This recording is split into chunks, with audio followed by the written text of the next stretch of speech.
All right, everybody. Are you ready to bring the fight to the unrighteous? All right, everybody. We are back with more Pathfinder, Wrath of the Righteous.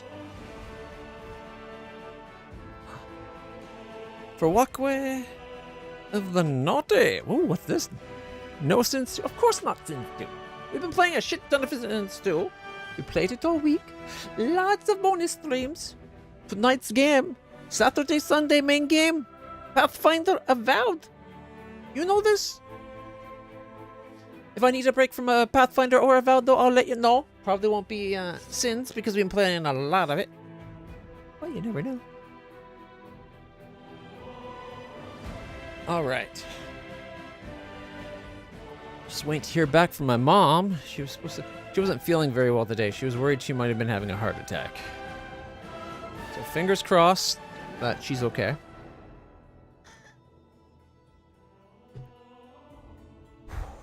I'm a little worried about that, but just gotta have faith that everything will be okay. Looks like it's time for Walkway of the Naughty. I like that. It's a nice twist on the whole path of the righteous. The Pathfinder, the naughty sidewalk. Or trail of the naughty. Alright, oh fuck. My carpal tunnel's been acting up lately. Alright, but we're gonna get into the game. At long last. Trail works. All of them work, right? Walkway, trail, sidewalk. They all kind of are pathways. All right, continue. So we were in Act 3. We're post Ivory Sanctum at this point in the game. Hey, Argo, how's it going? Welcome, welcome. We're working on a bunch of, we got a whole flood of new companion quests that we're working on. We gotta go save. Thank you. I'm really worried about her. She doesn't know how to slow down and take care of herself sometimes. Let me move that over a little bit so I can see the chat a little better.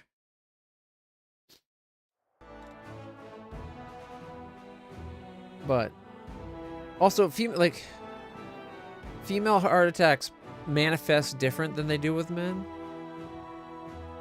Road also works. Road? Ooh, okay. Road does work, but I don't think with naughty. So if we're switching from righteous to something kind of the juxtaposition of righteous, maybe it could be Road of the Despicable or something like that. We need like another good word for it. Naughty. Naughty doesn't seem like it's bad enough of the righteous to be like the opposite of the righteous. Road of the Depraved. Yeah, there we go. Tormented could work too. Road of the Tormented. I think Tormented is more like something's going on with them than they are something that's kind of negative. Righteous kind of have like haughty, like greater than thou vibes. I think I like the Depraved. I like that one myself. Road of the Depraved. All right, what were we doing? Baphomet's Shrine. That's where we gotta go to rescue our dear Ember, and that's what we're working on right now.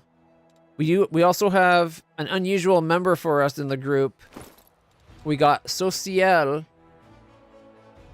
who's really armor class is really like he really isn't as good. Do we have better armor than that? Probably not that he can wear.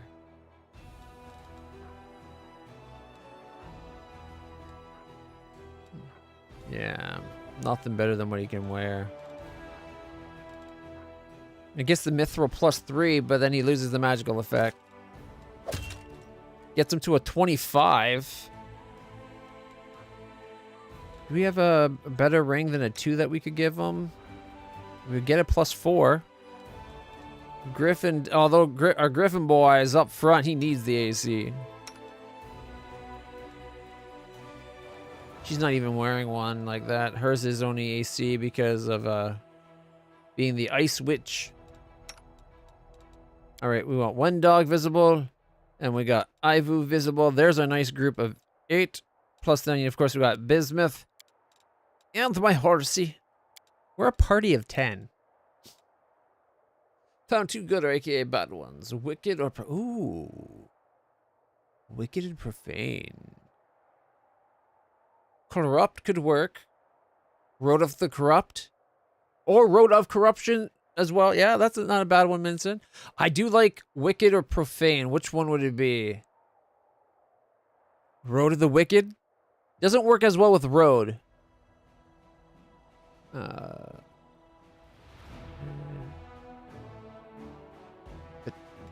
And Trail seems kind of like too dainty, like too minuscule.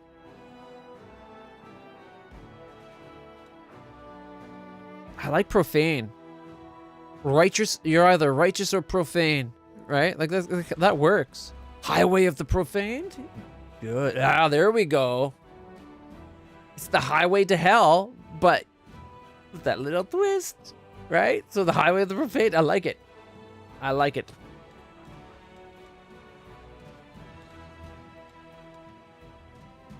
Profane really, like, it's not a word you hear a lot, so it gives it kind of a bit more oomph and meaning, like power to the word. I like it. I'm down to a 29. Got a great chance of hitting with our sword, though. I think it's even higher than what it says here. We get an extra +3 to the hit. So we got plus 33, plus 28, and plus 23. We did lose one of the hits because I took off my my mace, my hastened mace. But look at that. See, it's 26, 26, 21. That's not that good. Let's save the ghostly pathways. Balanced Defender is the one I was using. That extra +3 to hit if you're wielding with a shield. But we get really good chance to hit with it because we are actually skilled with, like, our character was trained with the sword, right? We got weapon proficiency going on. So that's that extra +1. Although maybe 30 is the right one. What was the plus on that? +2?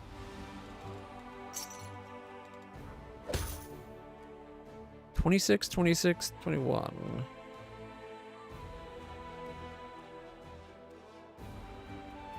So, +2 bludgeoning. It gets us a 26. I'm just wondering because that gives us a +6, +3, +4. You know what it doesn't list there? It doesn't list the +2 on the mace. This +2 radiant speed, blah, blah, blah, blah. It's great against demons, the extra damage first off. But shouldn't this actually be a 28? Instead of a 26? Because the weapon itself has a +2. Or is that just being overridden by the Animal Fury bracelet thing? No, because that should be happening no matter what. Even with the sword. We get this because we're polymorphed. So the weapon has an enhancement of 3. We get the +4 from the... Wait, 6? Why is it so different? Like, I don't think it's listing things correctly here. Base of 13, +6 from our strength. 4 from heroism. Then the bracers give a +3.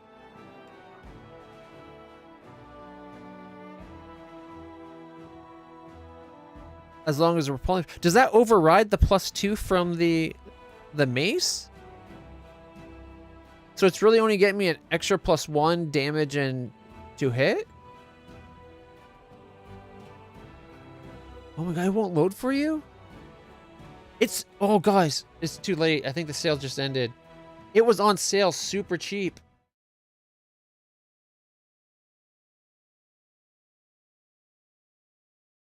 Pathfinder store page. Probably over. Yeah, shit. I didn't realize last week while we were streaming, it was down to like $7 for like the bundle. Like, all of this was like 70 bucks or $7, which is an amazing deal.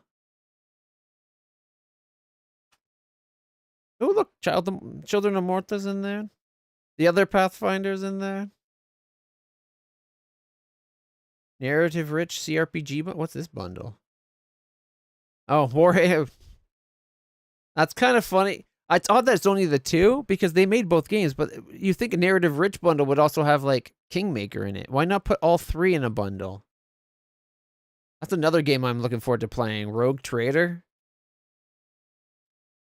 Anyways, we're getting I'm allowing myself to be distracted. I need to set the game to be game captured rather than monitor captured. Where is it? There it is. It's not capturing Avowed, it's capturing Wrath of the Righteous. Oh, that was the other thing. Okay, there we go. There we are.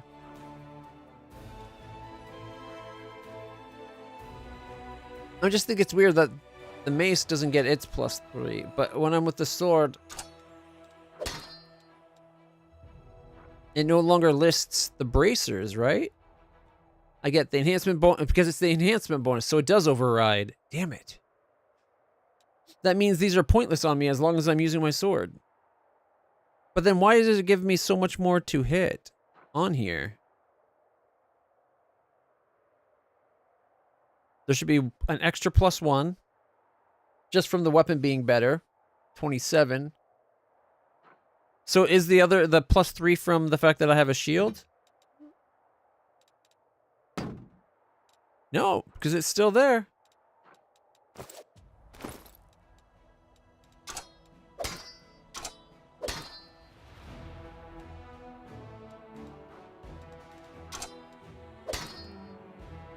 Wait, I get 27 just with my bare hands? Oh yeah, +3 from the bracers. Competence bonus, +1 Guino pollen, notes from my travels in northern Avestan. So I'm as accurate with my fists as I am with a sword. But then why do I get the extra 3 when I put the sword on? And it doesn't list it. Either it's still giving me the +3 from the bracers. Seems to be the case. But then why doesn't it do that with the mace? Or the flail? 25. Only goes up to a 26. Like, this only gives an extra +1.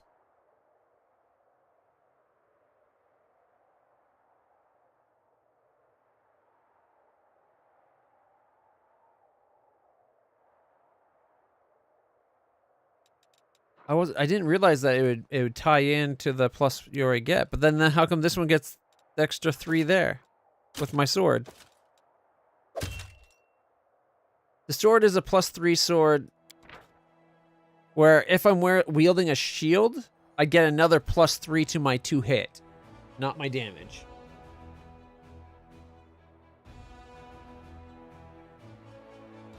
But I took the shield off. So either with the shield, I should be getting a 33. Which I think when it played, that's what I got. Like, if I remember when we played last time, when I did my attacks, it was a 33. It only showed it at attack time because it checked to see if when I'm attacking, then it checks to see if I have my sword. I think here... I think this is giving us the bracers still without showing it for whatever reason. Whereas when we have the flail on, it lists the +3 bracers, but not the +2 from the flail itself. I'm confuzzled. I'm starting to think that these only give me the +3 to hit and damage when it's better than what my weapon gives me, not on top of what my weapon gives me. If that's the case, it might be better to give that to somebody else that's not as competent, maybe? I'm confuzzled too.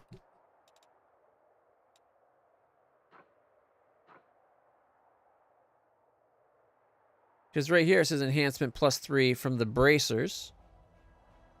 But we come up to the sword. It just says +3 from the sword. But the sword's 4 attack better than what this was. Which you would think is the shield.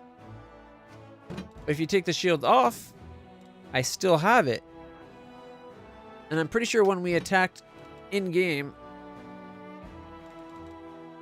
when it showed me my 2 hits had a +33 when I attacked when I had my shield on.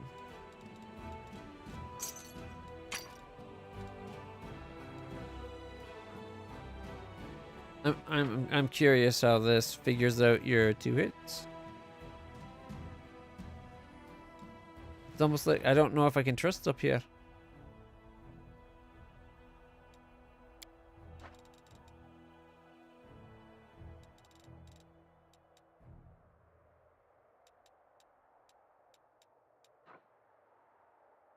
+2 evil outsider being speared.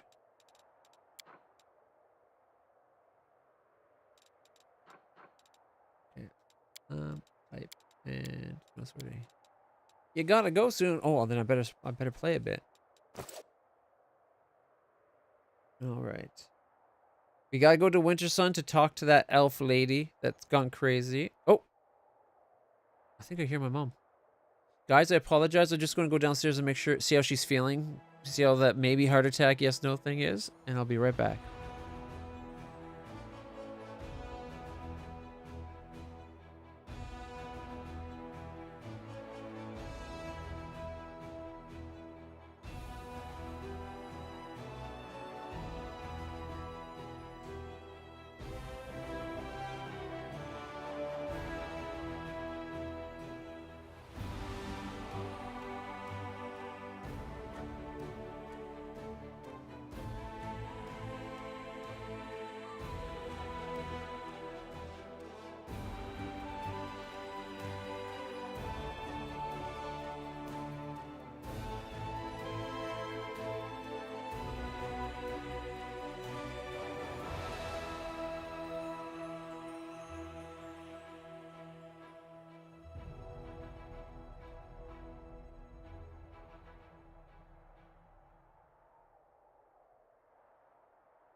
Alright, everybody. Sorry about that. I did not mean for it to take so long. Alright. Now, where were we? Here we go. No, wait, is the camera looks like it's got a little crack along this edge right there. This would stay down. Okay, here we go. So, camera.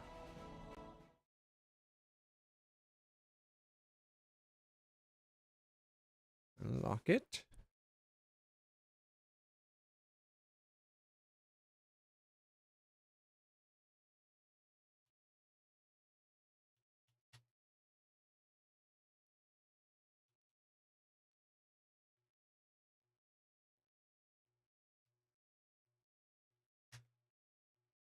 Right about there.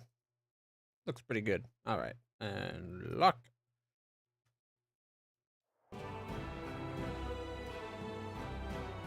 She thinks she's doing better. She said after she had a nap, she was feeling much better. And it's like, okay, but you have those tinglies. You should go get it checked out. Make sure you're okay. She's insistent she's fine. So at least now that she slept, she's feeling better. But won't give me a heart attack with worry the way she doesn't take care of herself. One moment. All right.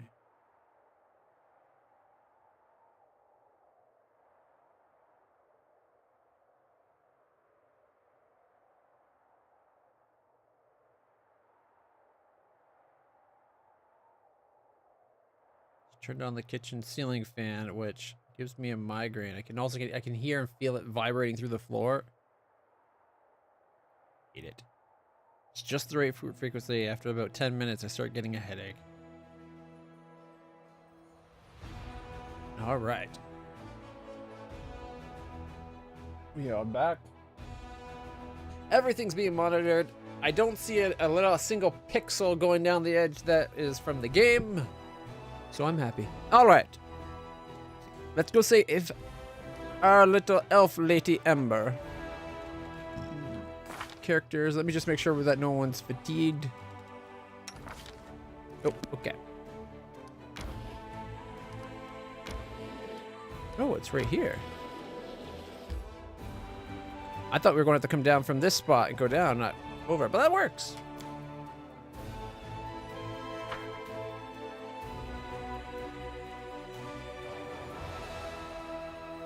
Oh, for movie night tonight, I was thinking we could watch either the Deadpool and Wolverine movie that we didn't watch last time. There was another one that was on the maybe list last time too, wasn't there? Can't remember. But if not that, are those, I guess. I was thinking the latest How to Train Your Dragon movie, number 4, where they go find the land of the dragons, and there's that the White Fury or whatever. All right, 12 seconds left of ads, and then we'll continue. Just for those who don't have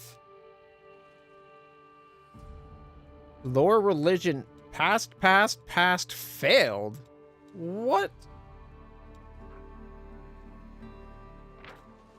Check result 40. Roll is a 14 plus 26 modifier, giving a 29. He succeeded. Okay, 29. A 34. He rolled a 14, got 20 and 26, got 40. Okay. The success was a 39. He rolled a 41 this time. 14, 14, 15. And then he failed a 44 because he rolled a 3. Like, what? What was these 4 religion checks about?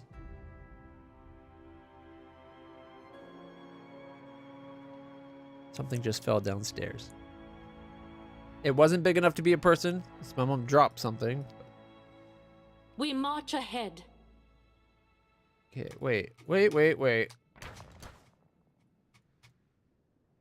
shouldn't be... Okay. Is it always left click automatically walks? I don't remember it being that way. I always thought... Oh, wow. Okay. Stepping in. We're going to Well, set ourselves up. We cast light over my head. Okay, I got the ball of light on my head.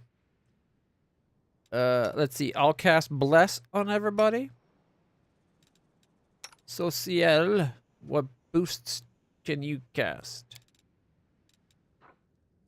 Virtue? One friendly creature within touch range? It's only a minute, so we're not doing that.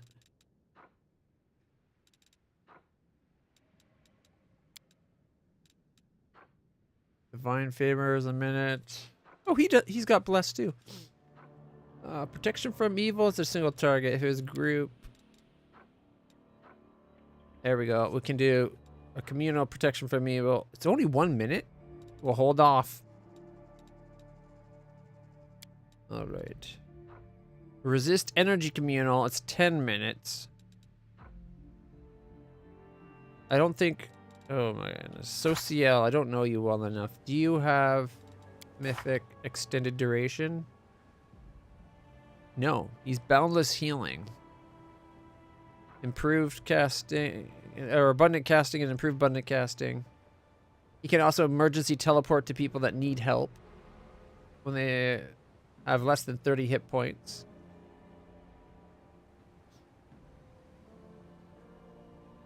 And then when he does that, until the end of the next round, the first healing spell he does is empowered and maximized, which is kind of awesome. Basically, when someone needs help, boom, he's there, and boom, biggest heal possible, and it's boundless, which means it's not limited to the like plus 10 or plus 50 or whatever the pluses is that you get. He gets unlimited pluses, up to whatever his actual plus is, obviously. He can also do, he casts heal at reach too, which I like. I like the reach part the most, to be honest. But the amount of hit points it now restores depends entirely on your caster level and disregards any limits of the original spell. What we need to get him next, though, is we need to get him, I think, enduring and improved enduring. And then the next abundant casting. That's his next 3 right there.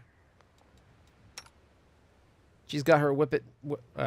She's got the same kind of thing plus mythic weapon finesse instead of the heal thing. All right. But we're looking at boosting our spell, or boosting our, how long? A round per minute?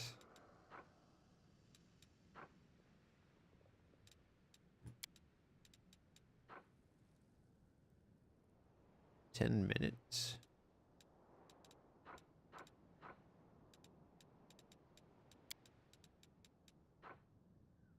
$1 minute per level. So that's like 15 minutes. Around per level. Burst of glory. All allies within 10 feet. Good. That's a good opening spell to do in a tough fight, but he can only do it once.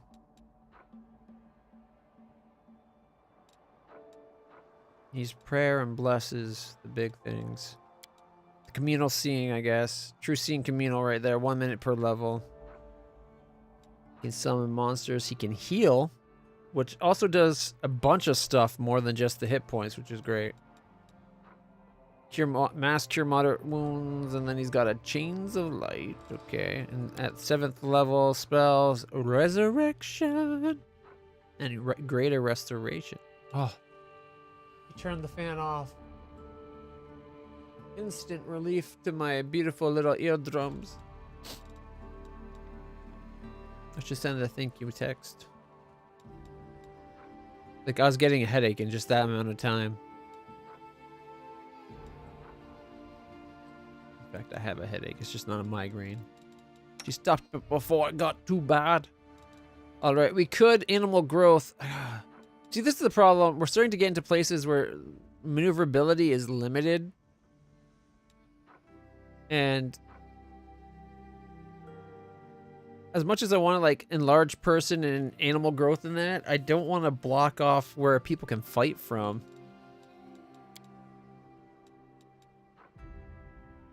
Okay, delay poison communal. That's a no-brainer. We got to cast that one, right?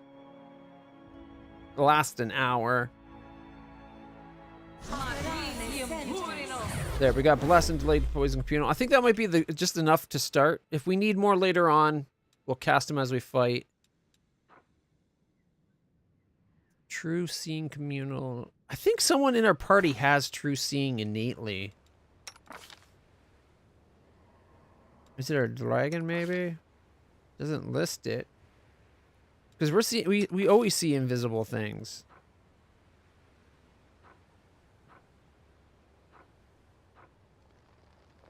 Derek tells it to a horse to keep a horse from dying. We got light, flank. Heroism. Heroism doesn't do that. It just helps us, you know. +4 on attack rolls and stuff.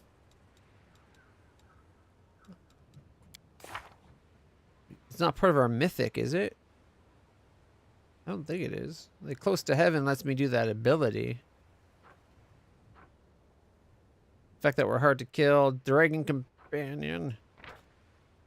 3rd level, you unlike normal animals of its kind, an animal companion hit dice, ability, skills, and feats advance with the Azada's mythic rank. We got superpowers, which are we're all skilled, so we got that plus. Is it +4? Oh, it's our mythic rank on it. Oh wow, that's going to be even better because every time we level up our mythic, that's going to give us more. Wait a minute. Can we do summon divas and mastodons still? I thought this just changed our summon to this. But we've still been doing mastodons, haven't we? So I figured these were just upgrading our summon each time, not that would have all the summons. That can't be all the summons. That's too much, right? Together we stand. Summon Monavik Deva.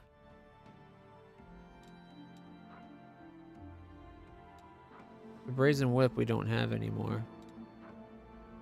What's the item? Acid Flasks. It looks like, yeah, you know what? I think it, no. Mastodon. And, oh my god! We're going to be able to do so much summoning! Oh. I thought it was upgrading each time. Okay, we don't need that there. That's always active. We don't need that. That's the item. Oh my god, we are a summoning machine. Like, right now we only got 3 with that one item, but still.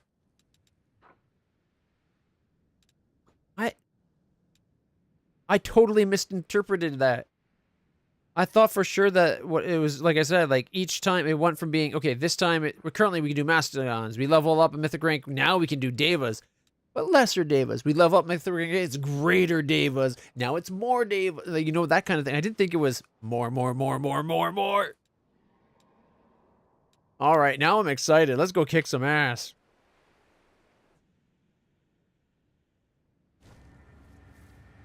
Our path leads on.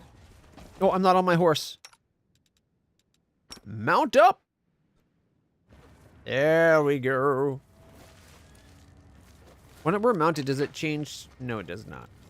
I think because of that, because I'm mounting all the time, I'm going to move my horse to being naturally behind us. Then I'm going to bring Ivu in. Makes us unbalanced, though. So, you know what I can do? We can go over and up. Over and up. Over and up. And now they're all lined up. So actually here, let's go over, over, over. Now they're in line. I think that we are lopsided before anyway. I think that's a pretty good lineup. And then we just have the horsey be like right beside us. That way if I ever have to mount, my horsey is right beside me. And if not, we're in a good position. It does make a bit of an opening that they could try to get through to get to our archers, but... Okay, buttons. Okay, this is... Here we go. We're in a horrible position. Well, we can... Oh my god, that guy's huge. The altar of Lord Baphomet has been desecrated. We'll clean it with the blood of the traitors.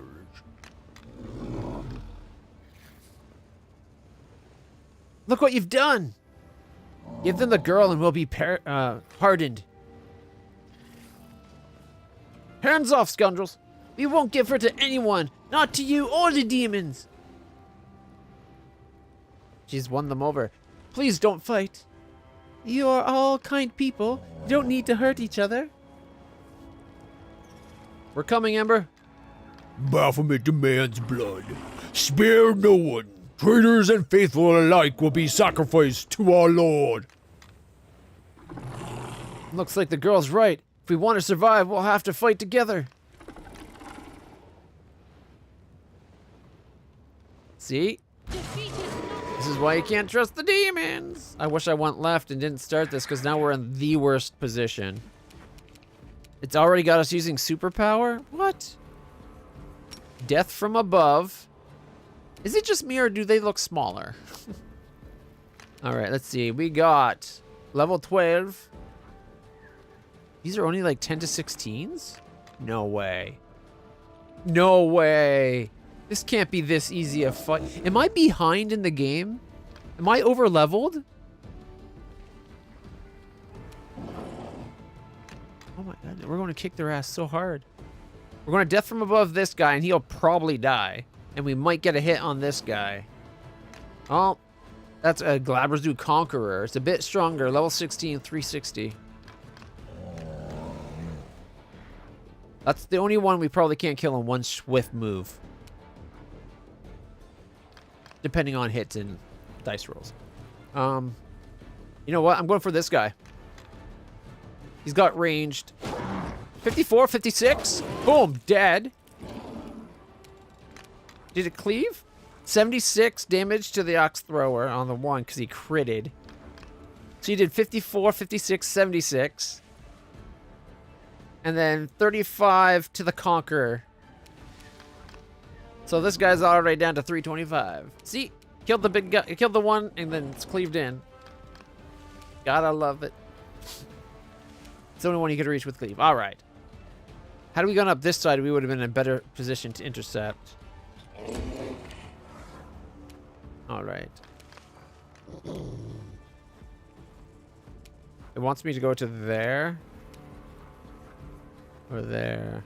Okay. We could dimension door. Sorry, abundant step. That would be his move, right? Just boom, he's like right here. Ooh, that actually might be a good spot. I've never actually used the move either. Could be kind of fun just to do it, right? 8th level or higher monk can slip magically between spaces. Ooh, that's just like Derek Hunt in the series I'm reading. I'm at the point in the Systems Universe series of book 6 or 7, I think. Derek Hunt just basically single-handedly with that, well, not single-handed, with the help of his animal companion, bonded animal companion, Sylvie, which is like a rabbit. Single-handedly, basically, the two of them, they're considered one person because they're bonded. They single-handedly took out the Elven army, killed the king of one nation, not the elves. They captured a general, killed the king of the nation of despicable people that joined the elves to attack the human nation that he, like, the kingdom he lives in, and then like defeated this other guy within like moments of getting there. It was like, that was, it's almost to the point where there's like no threat to him anymore. It's still fun to listen to. Anyways, he's got the ability to void step and shift and active void shift. Basically, the void's kind of everywhere and there's void energy, and he can like slip between rifts, and he can do it where he slips into the void and he like moves over, and time slowed down at like 1,000 times. Like it's almost like time's paused, but not quite. Super fast things he can still see move, albeit slowly. But then when he's in that mode, he moves fairly slowly too, so it kind of balances out. But when he's in that mode, as he moves, there's like a ripple of void energy that powerful enough people can detect. But because he's now with the latest skill, he's got access to 2 skills from his companion. His bunny had active void shift. It doesn't like slide between positions. It's literally just, you're there. So it's kind of like he does that. Anyways. 2 points of key is the only thing I don't like. Especially since he can just run up there. If it had better range, right? Like it's what, 30 feet?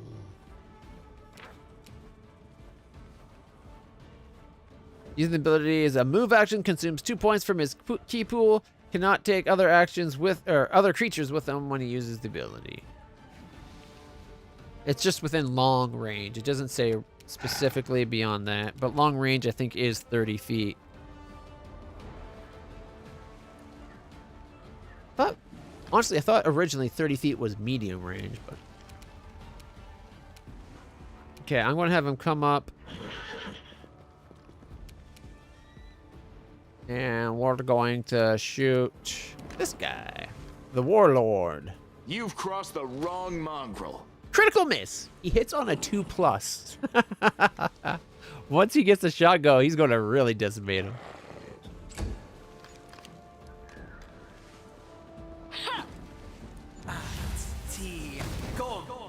Feel weird fighting with the on the side of the priests.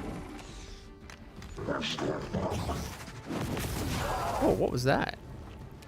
You did something to that? Okay, Ivory. Oh.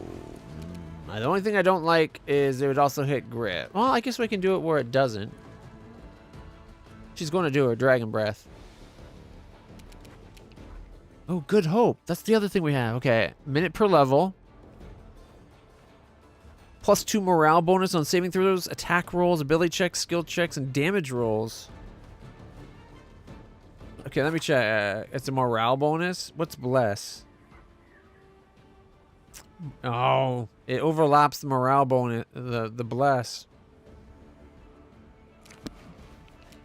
It is a 2, but it's also like damage and everything. Oh man, that's good hope is so much better than bless. Plus a minute per level. If we can get a character that actually has that and the enhanced duration stuff, it'll last so long. It'll be great. Okay, we're going to come up here and we're going to breath weapon these 3, I think. Right about there. Oh, we see some loot. Right about there. Because I want to be able to 5-foot step next time. Okay, right.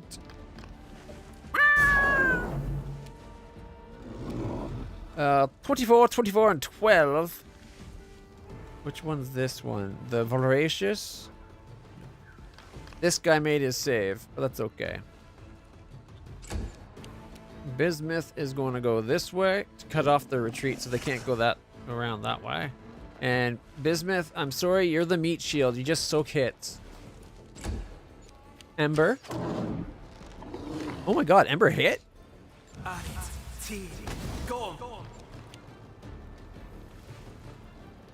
Fails to overcome the spell resistance.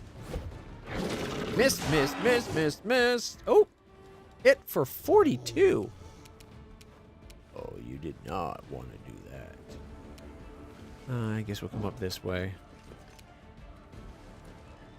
See, this is why I wish we had gone the other way. We wouldn't waste so much time moving. No!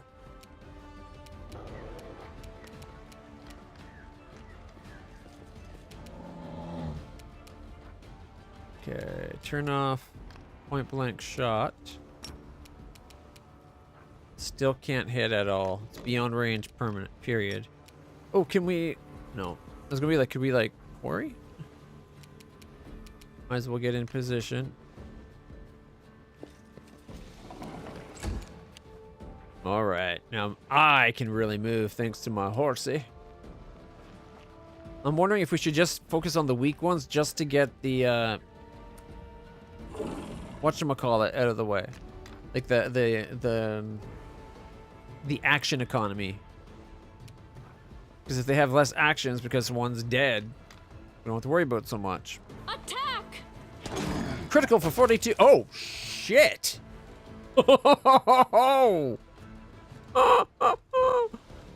My horse. I thought, okay, I did 32. No.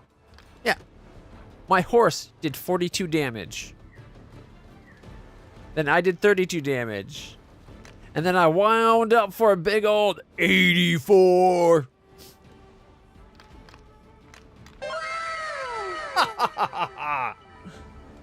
That was beautiful. Hey, wait, is my camera... It's doing the tracking thing again. You shouldn't be seeing the green. I thought I turned the tracking off. 1 second.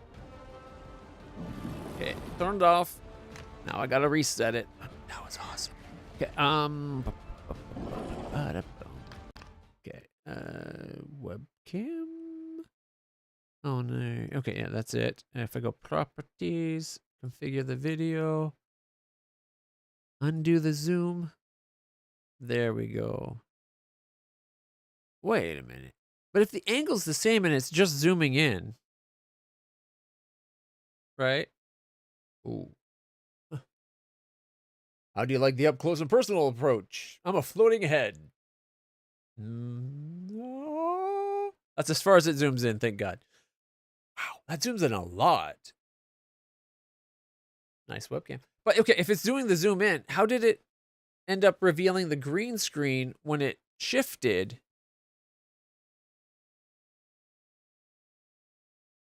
Like if it's just doing it in software and zooming in on a picture of it, right? It should never have gotten a different angle, but it was almost as if it had a different angle. Like it's got pan and tilt, right? Like here's pan. It doesn't seem to do anything. Tilt. You know what? Probably because I'm zoomed out. Okay, let's try zooming in. And then if we tilt. Doesn't seem to do anything. Roll. That's weird. Manually trying to set the things, it doesn't seem to affect it. But if I turn the ability on, it somehow got a different angle. Like that was kind of cool. I might have to I think I'm gonna have to download and install the software and disable that whole track me as I move thing. Oh no, it's doing it again. See?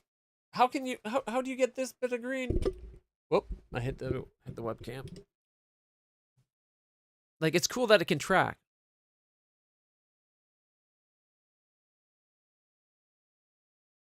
Sorry, playing with my webcam. Stop. Okay, the light did its flashing saying stop. I don't want it zoomed in. Play. Oh, okay. Did it get dark for a second? It looked like it got dark. Anyways, I turned it off. I gotta be careful about having like a wave to the screen. That'll turn on. You know what though? It still looks wrong. Is it just me or is it zoomed in more than it should be? Because normally you can see from like the waist, right? Oh no, it's definitely zoomed in. Look like you're just getting my shoulders up. What do you guys think of this zoom though? Is it a good angle? Like if I was more centered? Like it being this far in, like it's basically my nips up.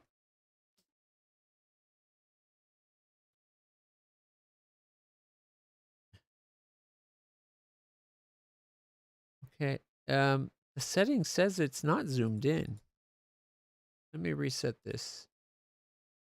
Okay, zoom in. Okay, there. And then we come back out. There we go. It zoomed out. And you notice how it zoomed out and then it shifted?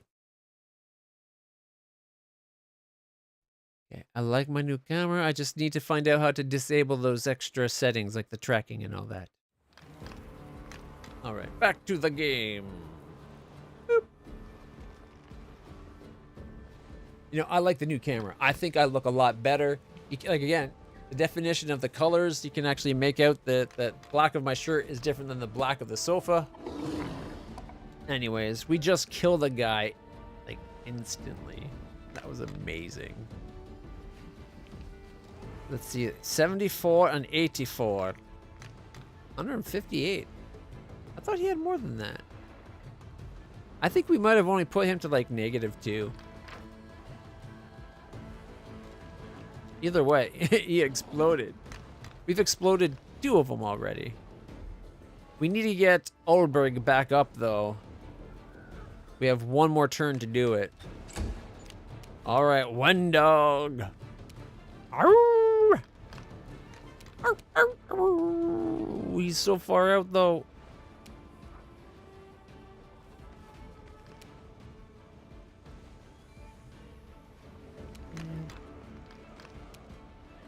Again, had we come up the other side, he might have been able to charge.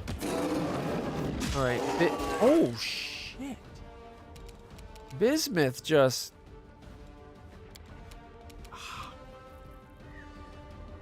These guys are fucking us up. Sociel can't move very far. And I think even with his range, Breath of Life won't get to Aldberg. Because Aldberg is like... Is that him right there? Yeah, that's him right there. It looks like his head got smashed in, doesn't it? You could just make out his head right there because it's like the circles there. But without that, it's covered in blood to the point that it looks like he's got no head. Yikes. He's too far away to do anything. I could emergency help, I think. But then he would just be in trouble. Let's see. Ability. Rod of Mysticism. Oracle Cleric spell list that are maximized as though using the maximize spell. Okay. Is it a limited of times of like... Yeah, it can do that 3 times. Okay.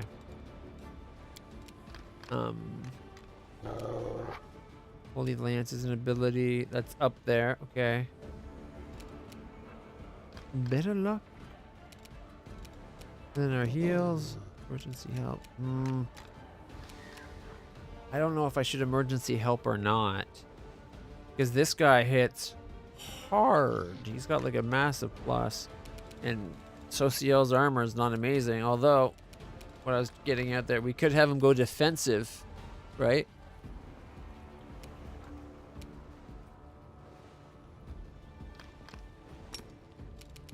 Okay, defensive mode is on. You know what, let's switch defensive and the dispel. Because I think defensive will be... I like it better where I can see it on the bar.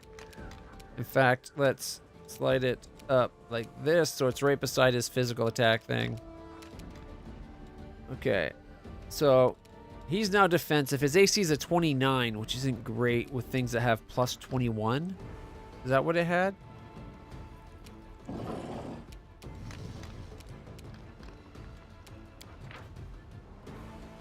True Seeing, Power Attack. Why is Power Attack listed twice? Need double Power Attack? Is that why it was doing so much damage? Oh, you know what? Plus 21 is Fortitude. This to hit's actually better. Plus 23. Shit. So even defensive... Even fighting defensive, our AC is only going to be a 29.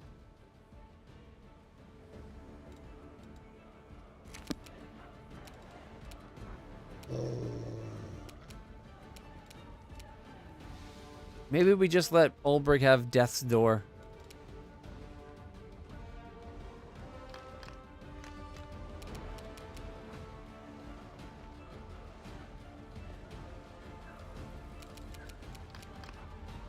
Oh, well. Oh, does he have Mystic Fast? He doesn't have Selective Healing, though, does he? No. We could do a group heal. Need to do more. Yeah, look, he's at -47. For us to avoid having him have the death's door, I think I'm going to need to heal him. And then breath of life him.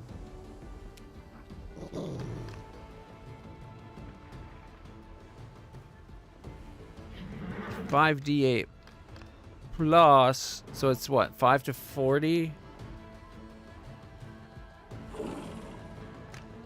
Plus the level, which is what, 13 or 14? 13. Shit, 18 to 53. That's not a lot of health. You know what? I'm going to do it because I never used the ability before. Emergency help. Oh, come on, Ulbrig. Emergency help, Ulbrig. Now, what am I missing? Wait, does it count as your move? As a move action, you can teleport, but you can do 2 move actions if you forfeit your. Yeah, see, it's just taking up the other one. Ulbrig's circle is definitely within that yellow radii. And negative 47 is definitely below 30.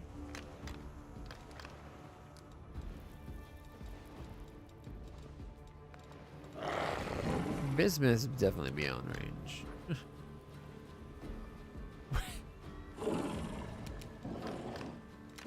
So it won't let me do it to him. Can I do it to the pile of remains of the Minotaur?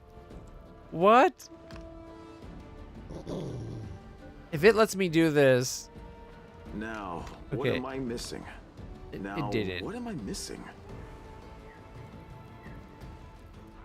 It's because it's not targeting, because he's kind of on the same spot as the guy. It's not really targeting his corpse very well.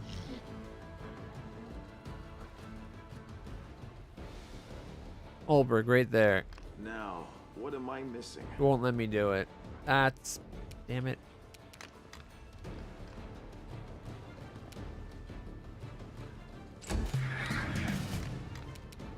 Okay. 36 versus a 28 versus a 32. Okay, we can just attack those two within 5-foot step. This guy is 9 feet away, so I'm going to 5-foot step forward. He's still at a range, but next turn he won't be. So I could go for the guy with only 162 left, leaving the more dangerous one for one that's gone. Did you see Oh, that? 46, 25, 32, 33 dead, missed and a missed. But you know what? That's another guy that's got no action economy, right? And they get what, 4 Won't attacks? Survive me. They get pincer, claw, and bite. Wait, a pin? Isn't the pincer the claws? So maybe it's just pincer, claw, bite. So they get 3 attacks. This guy must get more. I swear he had more. Oh, pincer and claw, 2 each. So that guy gets 5. This guy 5, but at plus 18, it's a plus 23. He's about to get mirror image. Oh, the little arms, right? Oh, I didn't even think about that. I was thinking those were kind of like Tyrannosaurus's vestigial little. They just kind of like just stand there and do nothing, right?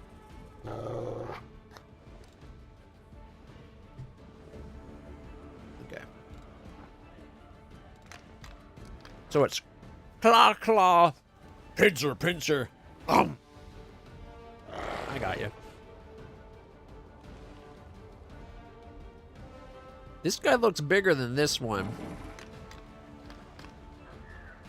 But this is the more powerful one. For sure.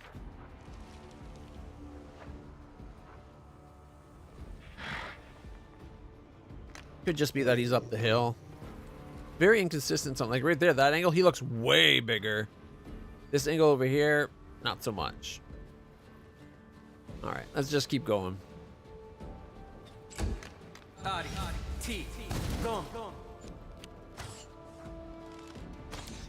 They missed.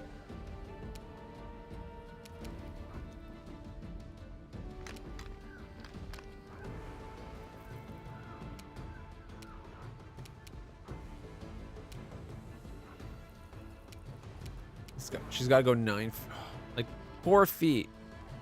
4 feet. 4 feet too far. If the guy that we killed was still there, she could have 5-foot stepped to him. Charge! Can't charge him, he's too close. If I charge him, he gets a free attack for some reason, even though just going at him doesn't give the attack of opportunity. Gotta love games being consistent. Alright, let's go for the little guy. She missed. Ember. She missed. She only got a composite bow +2 after all. Alright. Breath of Life. Old Brig? Do we risk it? I feel like if we Breath of Life him, the other thing's just going to kill him again. Plus, I don't know if that'd be enough to bring him back. He's negative 47. Gotta try it. We lost the Death's Door. Even though he's minus 15, we took that curse off of him, or whatever, that stigma. Alright, she's got amazing armor class, however. So let's bring that over there. We're going to bring her up into the fight right about there. She's going to go defensive. That puts her at 33, 37, right? So she's now got a 37 armor class. Admittedly, the thing can still hit her very reliably, but this guy needs a hit on a 20 or a 19 or a 20 now. So it's just this guy that, what was it, 23?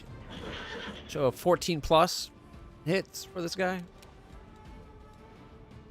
I think. Either way.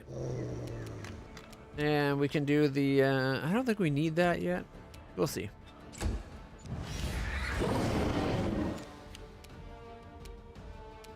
Figures. Alright. Let's see if we can do 126 damage. They're both in range. We could take the mirror images off, but I want this person gone if possible. Come on, WotR! They'll beg me to stop. Oh, hit. Crit for a 90! Oh, yeah. That was awesome. WotR did 90 or 82, 36, and 90. Oh, boy. Missed her first attack by the looks of it, but then critical hit. She rolled 19. Critical hit. Look at all the... Damn. Armor class 5 for 32. Did 82 damage, which... Let's see... 3d6 plus 24 times 3. That's awesome. And it did... piercing damage was reduced, apparently, because 10 over good. She's not a good character. Like, she's awesome. She's just not good aligned. But still, damn. Favorite enemy. Demons of Strength. Deadly aim. Point blank shot. Point blank shot. Mythic. That's awesome. That was such a...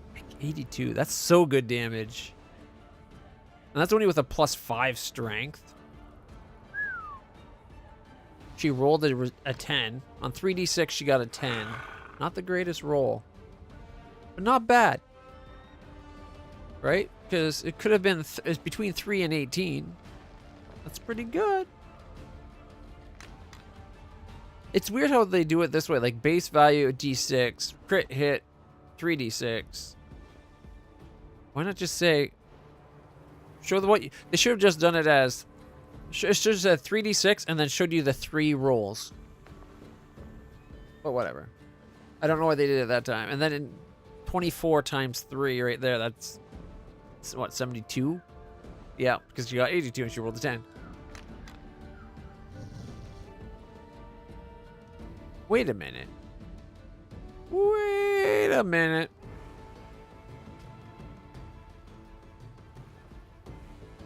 They're not tripling. Oh, I guess the triple is the 3d6, right? So instead of 1d6, they rolled 3d6. So it's tripled. Okay. I was going to be like, roll the 10. That's not tripled. But yeah, I'm overthinking things. Amazing hit. I'm not going to complain. I still think it should have been you roll 2d6 and then add 6 as the 3d6. Because a crit should always consider the first roll, like the normal attack was perfect. Like maximized basically. And then you roll your extra dice. That's how I like to do critical hits. And it didn't get the extra d12 from the special thing because it only rolled an 8. Because it does a d12 first hit of the round or something. Still, damn. And then got 90. Damn. 12 piercing damage on the second one? Only rolled a 6. But the 12 piercing did 12 that time. But shouldn't that still have been 78 plus 8?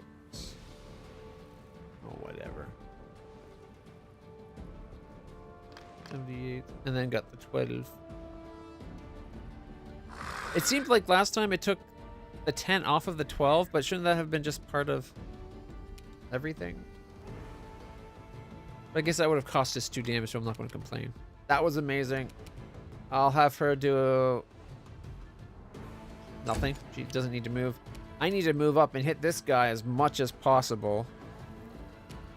You, sir, I challenge thee.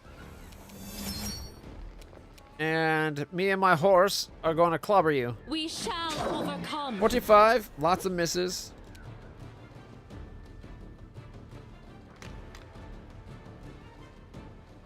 Wait, what? There should have been a lot more attacks than that. Okay. Uses my challenge. My horse bites. Missed. I attacked. I did 45 damage. Not bad at all. My horse missed. That's 2. I missed. No, I hit a mirror image. Okay. That's 2 attacks for me, 2 for my horse. My horse hit again with the hoof. Missed. And then I hit... Actually, I missed my last attack. Okay. But doesn't the horse... I guess hoof bite, right? 1, 2... Okay, it did have 3. When I'm holding that mace weapon that gives haste to my attacks, and I mounted my horse, does my horse get an extra attack too?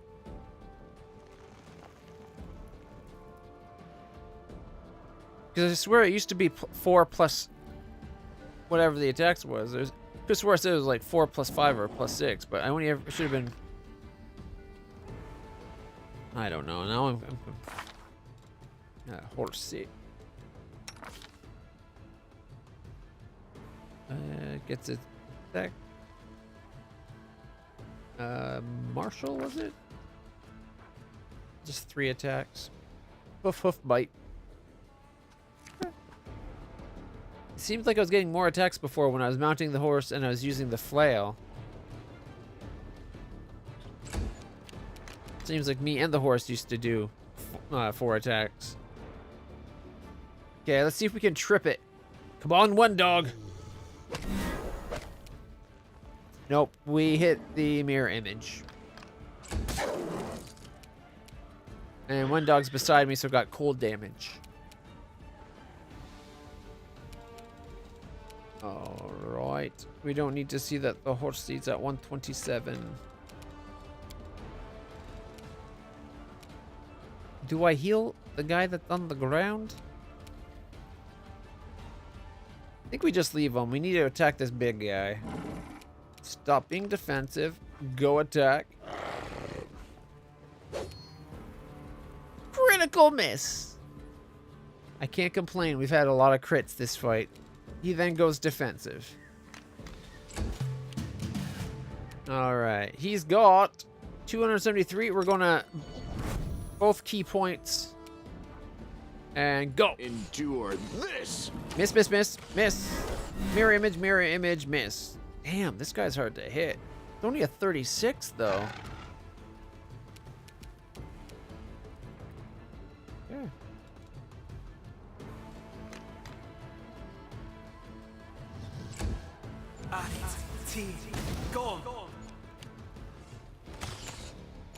Missing a miss. All right, Ivory, you got 6 attacks, my dear dragon.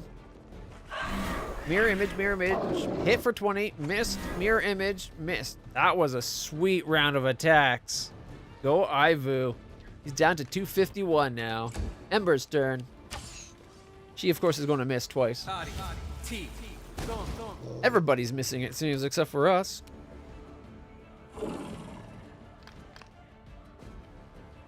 Okay, I got 10. I don't think there's any point in putting our elemental stuff on. We could do the Outsider Bane. We got lots of those going. And 3 attacks. Here we go. I'll cut you wide open. Hit for 46. Missing a miss.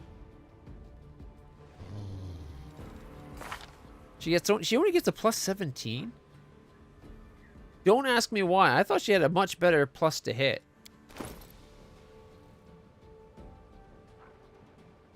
Maybe because she hits so often and crits so often because of her 15 to 20 crit. Oh. Ow. Oh. This pain is excruciating. The way she said that, see, is it just me or did it sound like she enjoyed the fact that that pain was excruciating? It seemed like that to me. She's like, this pain is excruciating. It's like, girl, settle down. You're going to get me all excited? No. All right, let's see if we can get this guy. We're going to waste her turn. Are we? She's got a 24, so she hits on like what, a 12 plus?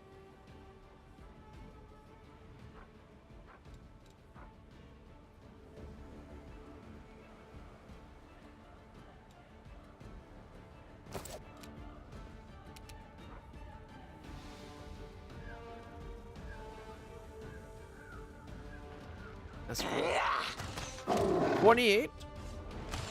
Critical for 89. After a miss, so she did 29 and 89. Not bad at all. 98. 118 damage. Leaving the bastard at 87. And it's my turn now. Buggo. I'm going to 5-foot step away from one dog. Hopefully he won't take cold damage. And we're going to beat the living tar of this guy. I hope. I got 3 attacks, but my pluses are awesome. I got like plus 30. So it's 3 and 3. 6 attacks coming up. Do not hold back. 43 and dead.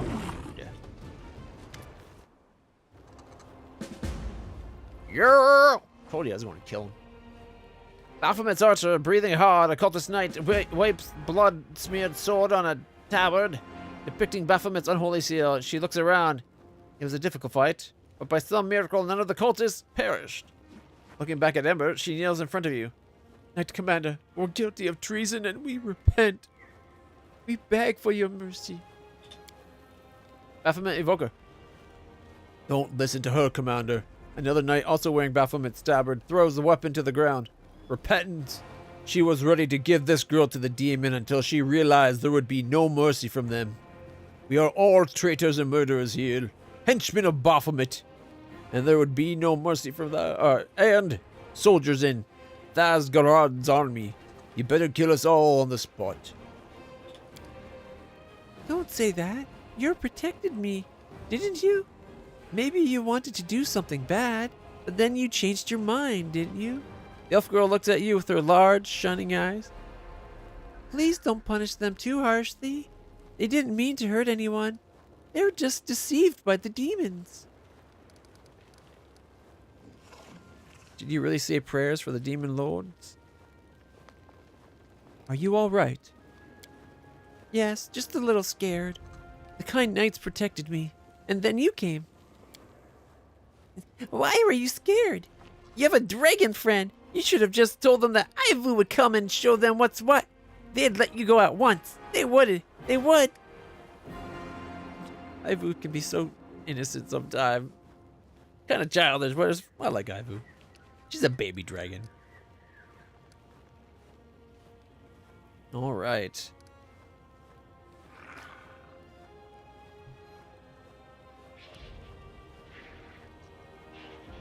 Did you really say prayers for the demon lords? Yes, I think demon lords are the most miserable creatures in the world. Being evil is sad and painful, and it means that the evilest ones must be the saddest of all. Happy people don't start wars and don't bring terrible calamities down on others. So, I thought that if they heard our prayers, then maybe they would change their minds and wouldn't be evil anymore. Oh, Ember. This is one of the nuttiest things I've ever heard. Or, lawful. Evil forces are evil. You can't change the cosmic order with persuasion. Or good. Evil's evil. It shouldn't be talked around. It should be destroyed. Or, people call you a saint. I understand why. Or, I don't care if they're good or evil. They are my enemies, and I'll destroy them. That's the evil approach. We could do the persuading a demon lord to see the error of their ways. You really think it's possible? You know what? I'm going to go with 1. Me? That can't be true. I'm just an ordinary girl, a sinner, like everyone else. You performed an action that was good. I feel like she says that in her head. She caught it. She knows. All right. Why are you defending them? They killed your congregation and abducted you. Yeah, they killed many good people. But will killing them make anything better? Please don't kill them. You see, they repented. I know it's not harsh law that guides your judgment, but your heart. Please find a little mercy for them. Which of them protected you? All of them. Please don't punish anyone. You see they've repented, right? Baphomet Archer. We have, I swear. Evoker. Don't believe the repentance of a cultist, Commander. We are all traitors and liars. Tell us what happened. Some of the locals had gathered so we could all pray together. Then those knights came and started fighting, and they killed lots of the people. And then they took me here and put me on the altar. I asked them not to hurt me. Then they started arguing amongst themselves. Some said they had to sacrifice me, and others wanted to protect me. And I was so sad that they were arguing. I tried to make them friends again, but they just yelled more and swung their swords. Then I cried because I didn't want anyone else to die. My tears fell on the altar, and then smoke came out of it, and the altar split in half. She cleansed it with her tears. Oh. You can't wait for Monday? Your WOD group is an interesting predicament. Ooh, WOD. What's WOD?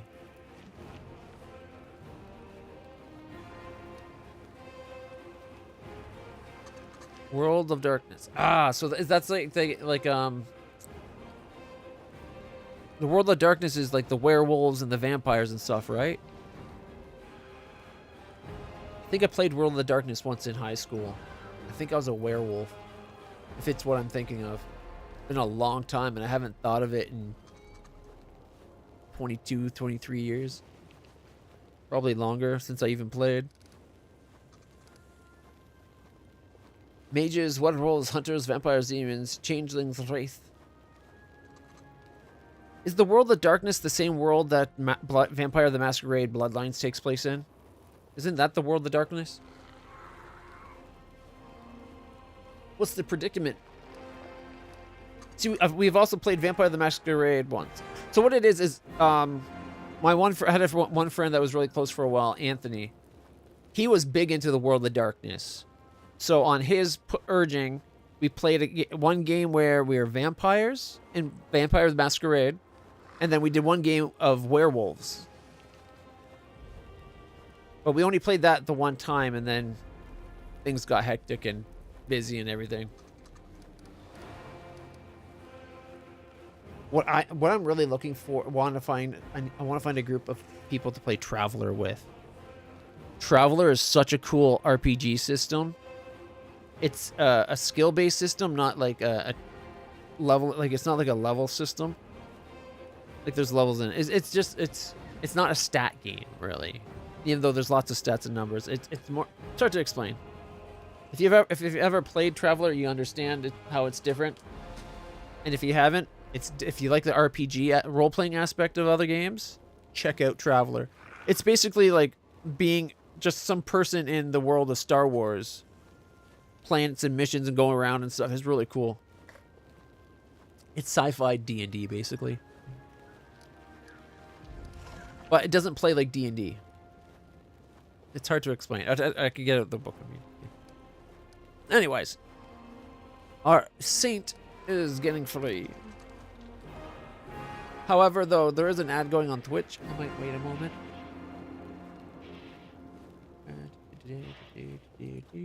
While we wait. Give me a moment.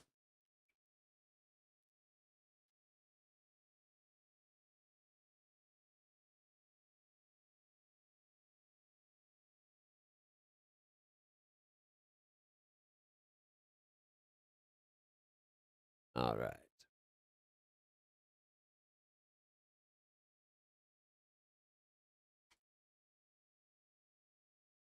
For those who are interested in Traveler, this video, and it's a series of videos that explain everything from about 4 years ago.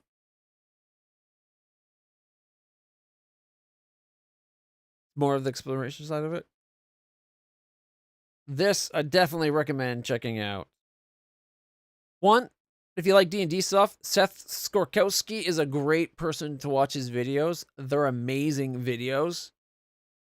But this series in general, he tells you all about and explains how Traveler works, gives you a review, lets you know how it's like mechanically played and worked, and then he gives you points from the view of a player. He's got this character he has in his videos called, I think it's like Seth the NPC or something. I can't remember the character. It's been a while. Hello Internet, Seth Skorkowski, and today we're going to start a new project as we explore the science fiction tabletop role-playing game Traveler. Adventures in the Far Future. Now I've done a good number of different reviews from You can even get your own spaceship in the game.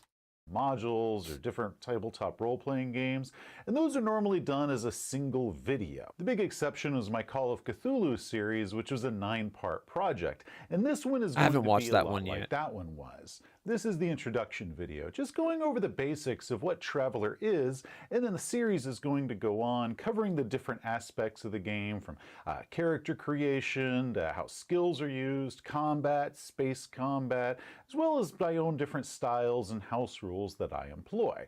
So, one of the cool things about the game is when you create your character, your people have it's supposed to be like you roll a history of your character, like what schooling you did, what training and jobs you did, and depending, like, you can keep rolling and get more and more skill points, but your character's getting older and older, and at a certain point as you age, you get like negatives to your primary stats, like because of old age stuff, right? But it gives you more skill points and skills to work with. But part of that, you also get, like, your people are supposed to have met each other in some way beforehand. So you get these things that are like, can't remember the exact term for it. Basically, like a person, like a connection, personal connection, right? And so you could be like, how do you characters know? It's like, well, 4 years ago when I was doing this, and it's based on the history of your character you just generated. It's like, we did this one thing together, and this is what came from it, and because of that, I got a +1 to this skill. And then the other person's like, yeah, and when he was doing that, I did this to get us through it, and it got me a +1 in this skill. And so it's like you have a tied history because, one, you formed it during character creation, but it's how your people know each other, and because you did something to get you through that ordeal, you both got something out of it. It's really cool. As of now, I have no idea how long the series is, so I expect this one to take just about as long. So scenarios as well as a 5-part campaign diary, and we plan to keep this one around for a while as one of our primary games for the foreseeable future. So to answer the question, what is Traveler? Traveler is a science fiction role-playing game written by Mark Miller and first published in 1977 by Game Designers Workshop. Over the decades, it's gone through many editions as well as system changes, including GURPS and D20. Currently, there are 2 different versions of Traveler in print. T5 by Miller and Far Future Enterprises, and Mongoose 2nd Edition. This is the one that I've played. Version that I'm going to be reviewing in this series. The foundation themes I haven't had a chance. I only played it once. Adventure and exploration. The group fell apart. Someone moved away. The core book offers 2 additional character races, the Aslan and the Vargar. Though the add-on books do provide us with several more races to choose from, but more on those books in a bit. Does this not seem like the Asari from Mass Effect? It's kind of like these sexy, weird aliens. Ooh, this guy's got wings. This seems like beluga whales grew arms and a leg and lost their tails. This guy's like a kobold in space. I'm a big fan of kobolds. This is like a space elf, emo space elf. This guy looks cool though. Because most players out there are familiar with Dungeons & Dragons, and I, like most gamers, cut my teeth originally on D&D, I'm going to use D&D to draw a few comparisons. Dungeons & Dragons is a level-based game where players choose a class such as Barbarian, Paladin, or Warlock. Traveler's not level-based. And through the course of their adventures, hey, Orochi, how's it going? Characters gain experience I'm just points, breaking level extolling the virtues of another game system, besides D&D, Pathfinder, and all those. D&D characters become larger-than-life characters, becoming more and more powerful as they go, eventually turning into something more like demigods or superheroes. Traveler, on the other hand, is a skill-based system, which is something that I prefer.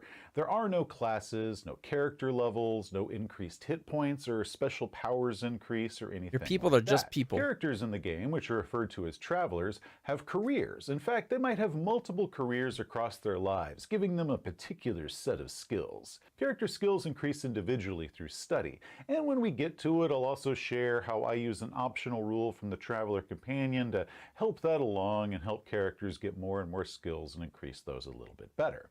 Healing is very slow in Traveler, and damage hinders a character's performance. There is no magic potions or healing spells, and even the most advanced of medical technologies are not instantaneous and they are expensive, so taking damage... Also, like, in the game, like, when you go to different planets, they have different tech levels, so you could be on a... You might be doing a mission for your campaign that brings you to, like, a low-tech planet, where there really isn't any reliable medical care. Damage is a big deal in Traveler, and it is best avoided. I love that about the game. It feels a lot more realistic to me. There's no thing like alignment in Traveler, no tic-tac-toe board of morality to either limit or justify a character's behavior. You simply make... What's this been said? Tabletop simulator? Is there a tabletop simulator travel? I have tabletop simulator. All right, let me just take this thing. Subscribe. What do you mean not signed in? Fine. Take this over to Google. Apparently, Opera is not signed into Steam on my main computer. That seems very weird. I'm signed in on Google. Yeah, subscribed. Anyways. A character and you just stick to whatever their personality should be. And while there is it no should have magic, allowed you. there You're a is, regular. or could be psionics. Now, one area that D&D and Traveler both excel at is setting versatility. And what I mean by that is Dungeons & Dragons provides the players and the Game Master with a setting, several in fact for D&D, and these are rich with decades worth of lore and maps, and they've got novelizations and different stuff like that that a Dungeon Master can use to help craft. Simply ignore all of that. Does he show the map? Yeah, here's the basic map of like for a Traveler, and then there's also an alternate map that's got like planets and stuff. It's like a huge solar system, like galaxy map, basically. Travelermap.com and the Traveler Wiki. I'll go ahead and put links below if you want to check. Do we have Traveler map? Yeah, 1 second. Travelermap.com. Is that what he said? Travelermap.com? Yeah, here. Check this out. Here's the map.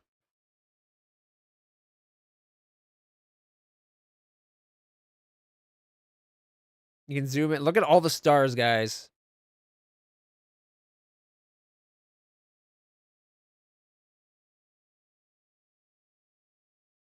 You got the core, all the different areas. Ta-da.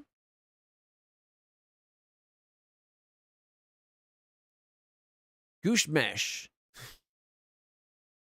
That's the area we clicked on there. Part of the Imperium.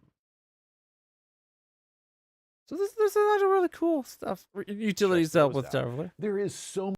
However, a Game Master can just easily ignore all of that. She's out there, hold and play. Okay, let's skip forward. Where is it? And that is one rule. Starter campaign into the core book. There are okay. He's just talking about like what you get. As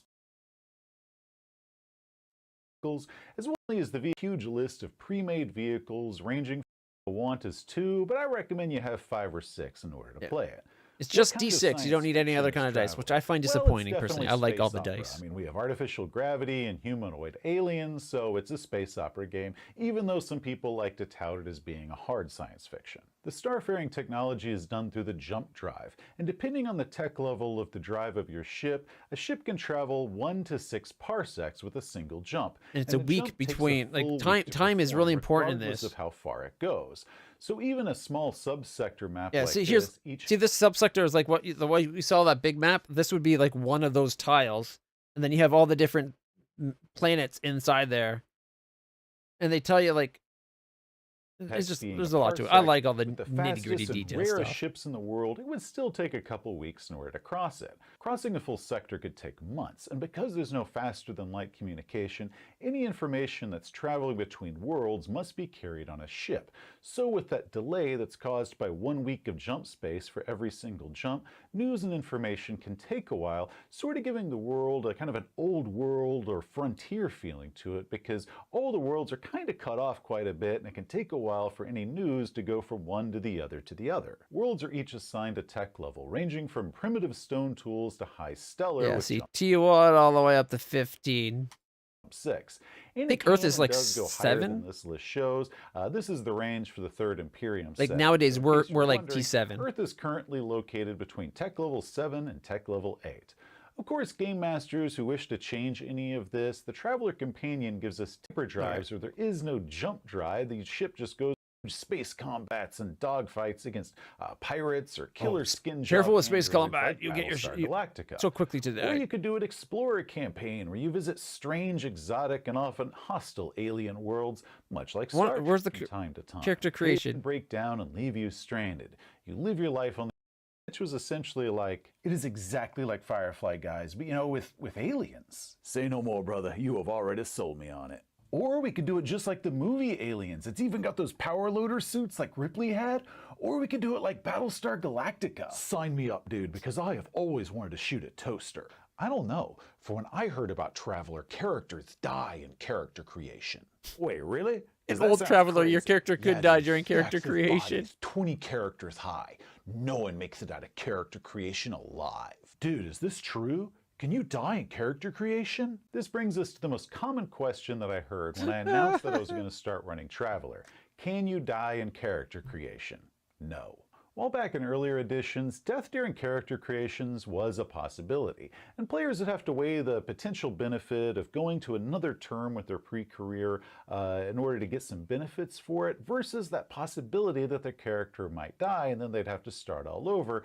But that was a thing in other editions. That is not a thing in Mongoose 2nd edition. The Traveler... Personally, I would say if I was the game master for that, and someone was rolling their character and they had a character death happen, I'd be like, okay, stop.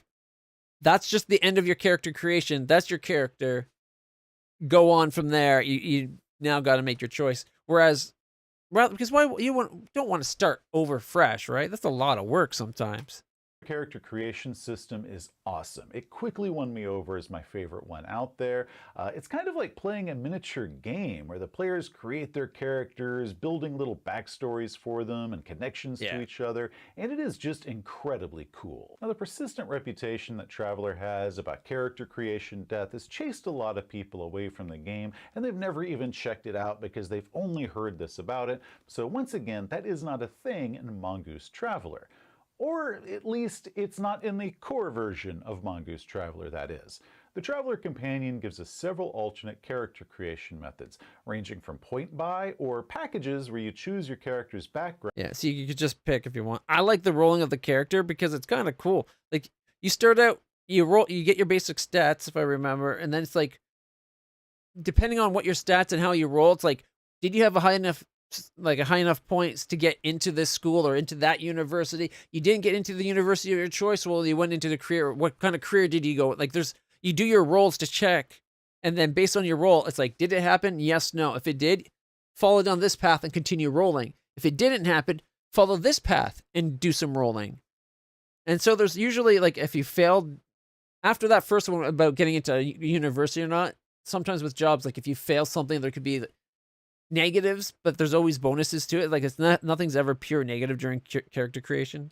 And then apply a career, sort of like a conventional RPG, and has no surprises. But for those few die-hard fans out there that want to risk death during character creation, there is the Iron Man method. So in truth, death during Traveler character creation could be a thing if you opt into it. But if you do, I guess it gives you the right to wear a shirt that says this. Now, that's not one you of my haven't lived until shirts, you by the died way. during I found character that thing creation on the internet, and it makes me laugh. I've ordered one, and it's already on the way. Now, one thing that I do have a complaint about with the core book is that it lacks an index in the back. Yeah, the book's a bit of a pain to read through. Yeah, here's the guy. There was its own video. I thought it was part of the same video. Hello, Internet! Seth Skorkowski. Where is it? Stats that are at the Mongoose. A little bit earlier. Cool little game as you link your character backstories together as to how they met prior to the first adventure. The book gives us a flowchart to help us through this process. Like, look at this chart. Like, you start a term, you roll to see what happens. Yes, no, go do this way. Like, it's just this feedback loop. But I find this chart more confusing than helpful. Thankfully, there's also some fan-made ones that you can use that I find much easier to understand. This one is my personal favorite. It's on DriveThruRPG, is pay what you want. I kind of wish he had set it up where this was almost the entire width, so you could read it and then had it slowly scroll by so people could see what it actually says. That's hard to read for me. So I'll stick a link below for it. Maybe the core book one will work well. But again, a lot of it is you roll to, like, you get your stats going, and then you roll to see if you get, like, based on your skills, do you get into your university? Do you go for a job? Did you get a promotion? Did you double-sided and spaces? All this stuff, right? Stats that are found in the like, one of my first characters wanted, like, I was rolling a character, I wanted him to go to university. He failed by one, but he was able to get, I think I was able to get in due to, like, my dad or something, like one of my character traits that got me into military service. Down as you take damage. I also reorganized the skill section. I'll stick a link below for whichever one you use, as long as it's one that works best for you. Show the character creation, damn it. Which is currently 0. Species. Oh, here we go. He's making Jack Miller, his first character. We're going to look at the top left portion here, and we're just going to fill in a name. Rads means how much radiation we've endured, which is currently 0. Species, we're going to go ahead and do human. Species traits, well, there's no species trait for human other than being awesome. And then we have homeworld. Now this is when a player should discuss with their game master any specifics about the game that they'll be playing, where it's set, if there's any specific worlds or whatnot. For the purpose of this video, we're just going to choose Bowman, which is an asteroid belt, so our character will be a belter. And age, we're going to go ahead and leave blank for now, because once we're done is when we're going to know how old we are. Sliding down below to characteristics, you can see there are 6 characteristics: strength, dexterity, endurance, intellect, education, social. Now, intellect, which is abbreviated INT, I'm going to screw up and refer to as intelligence about 900 times during the course of this video. Intellect, so intelligence, basically I the same mean thing, intellect. right? Now, below that are 2 boxes. The first one is labeled Psi, which stands for psionics. Now, I think that's only. I I don't think your characters are guaranteed psionics, if I remember. Creation, if we roll that we've awakened psionics, or if a game master agrees that a character could start off with psionics, that's when you roll that.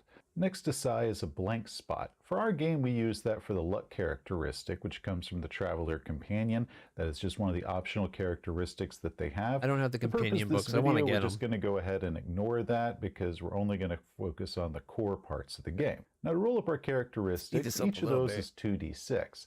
Now I go by an optional rule in the Traveler Companion where 2 of those we use 3d6, and then we discard the lowest number. So pulling up our stats here, let's go ahead and give them a roll, and then discard the lowest number for those 2, total it up, and these are our characteristics. Not too bad. I do good like stats, except for the 5. That's really good stats. Before we just go ahead and apply these at random, let's go ahead and decide what it is that we want to do as a career.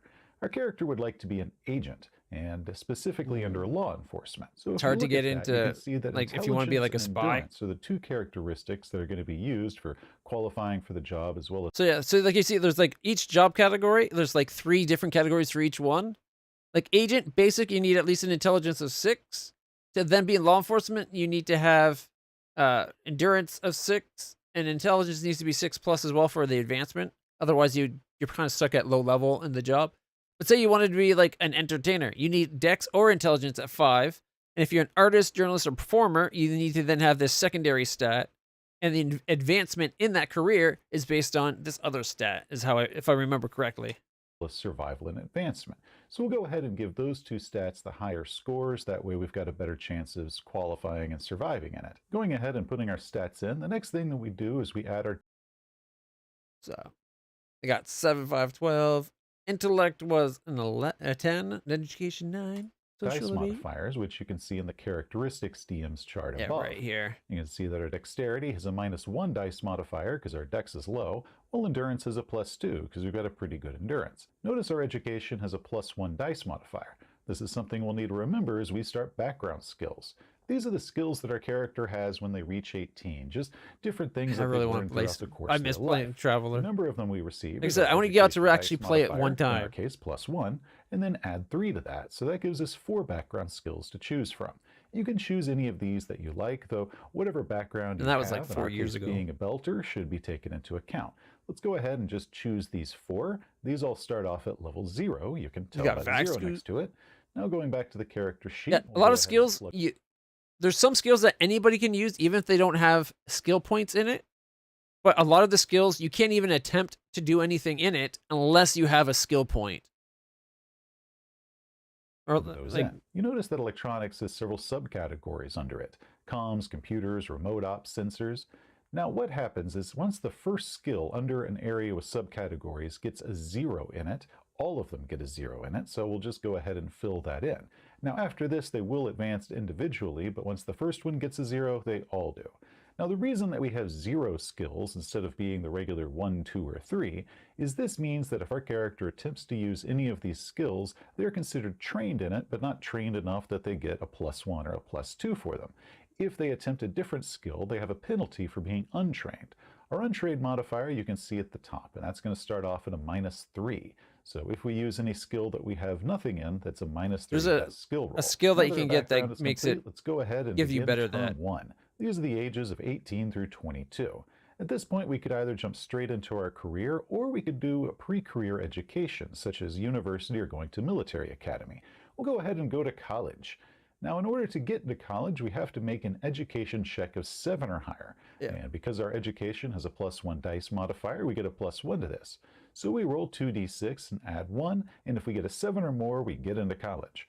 However, there are some dice modifiers. Yeah, and if you have a high enough social build, like, so your social rating is kind of like in society, how high up the societal ladder you are. So the higher society you are, you kind of get perks just because your family knows the right people, right? They're willing to talk, like, say maybe your dad's friends with the dean, and the dean fudged the numbers or you just said you're permitted into the university and stuff. So there's things like that that can modify how things go for you. That may be in effect, such as also the higher society you are, the more starting money you have, because you're a wealthier 9 or higher, which we member don't. of society. So it's just the education check +1, and we made it in. Now what we do is we choose 2 skills from this list. One of them we will get at level 0, while the other one we will get at level 1. I'll go ahead and just get admin and advocate, which is dealing with bureaucracy and law. So going back to our skills, plug those in.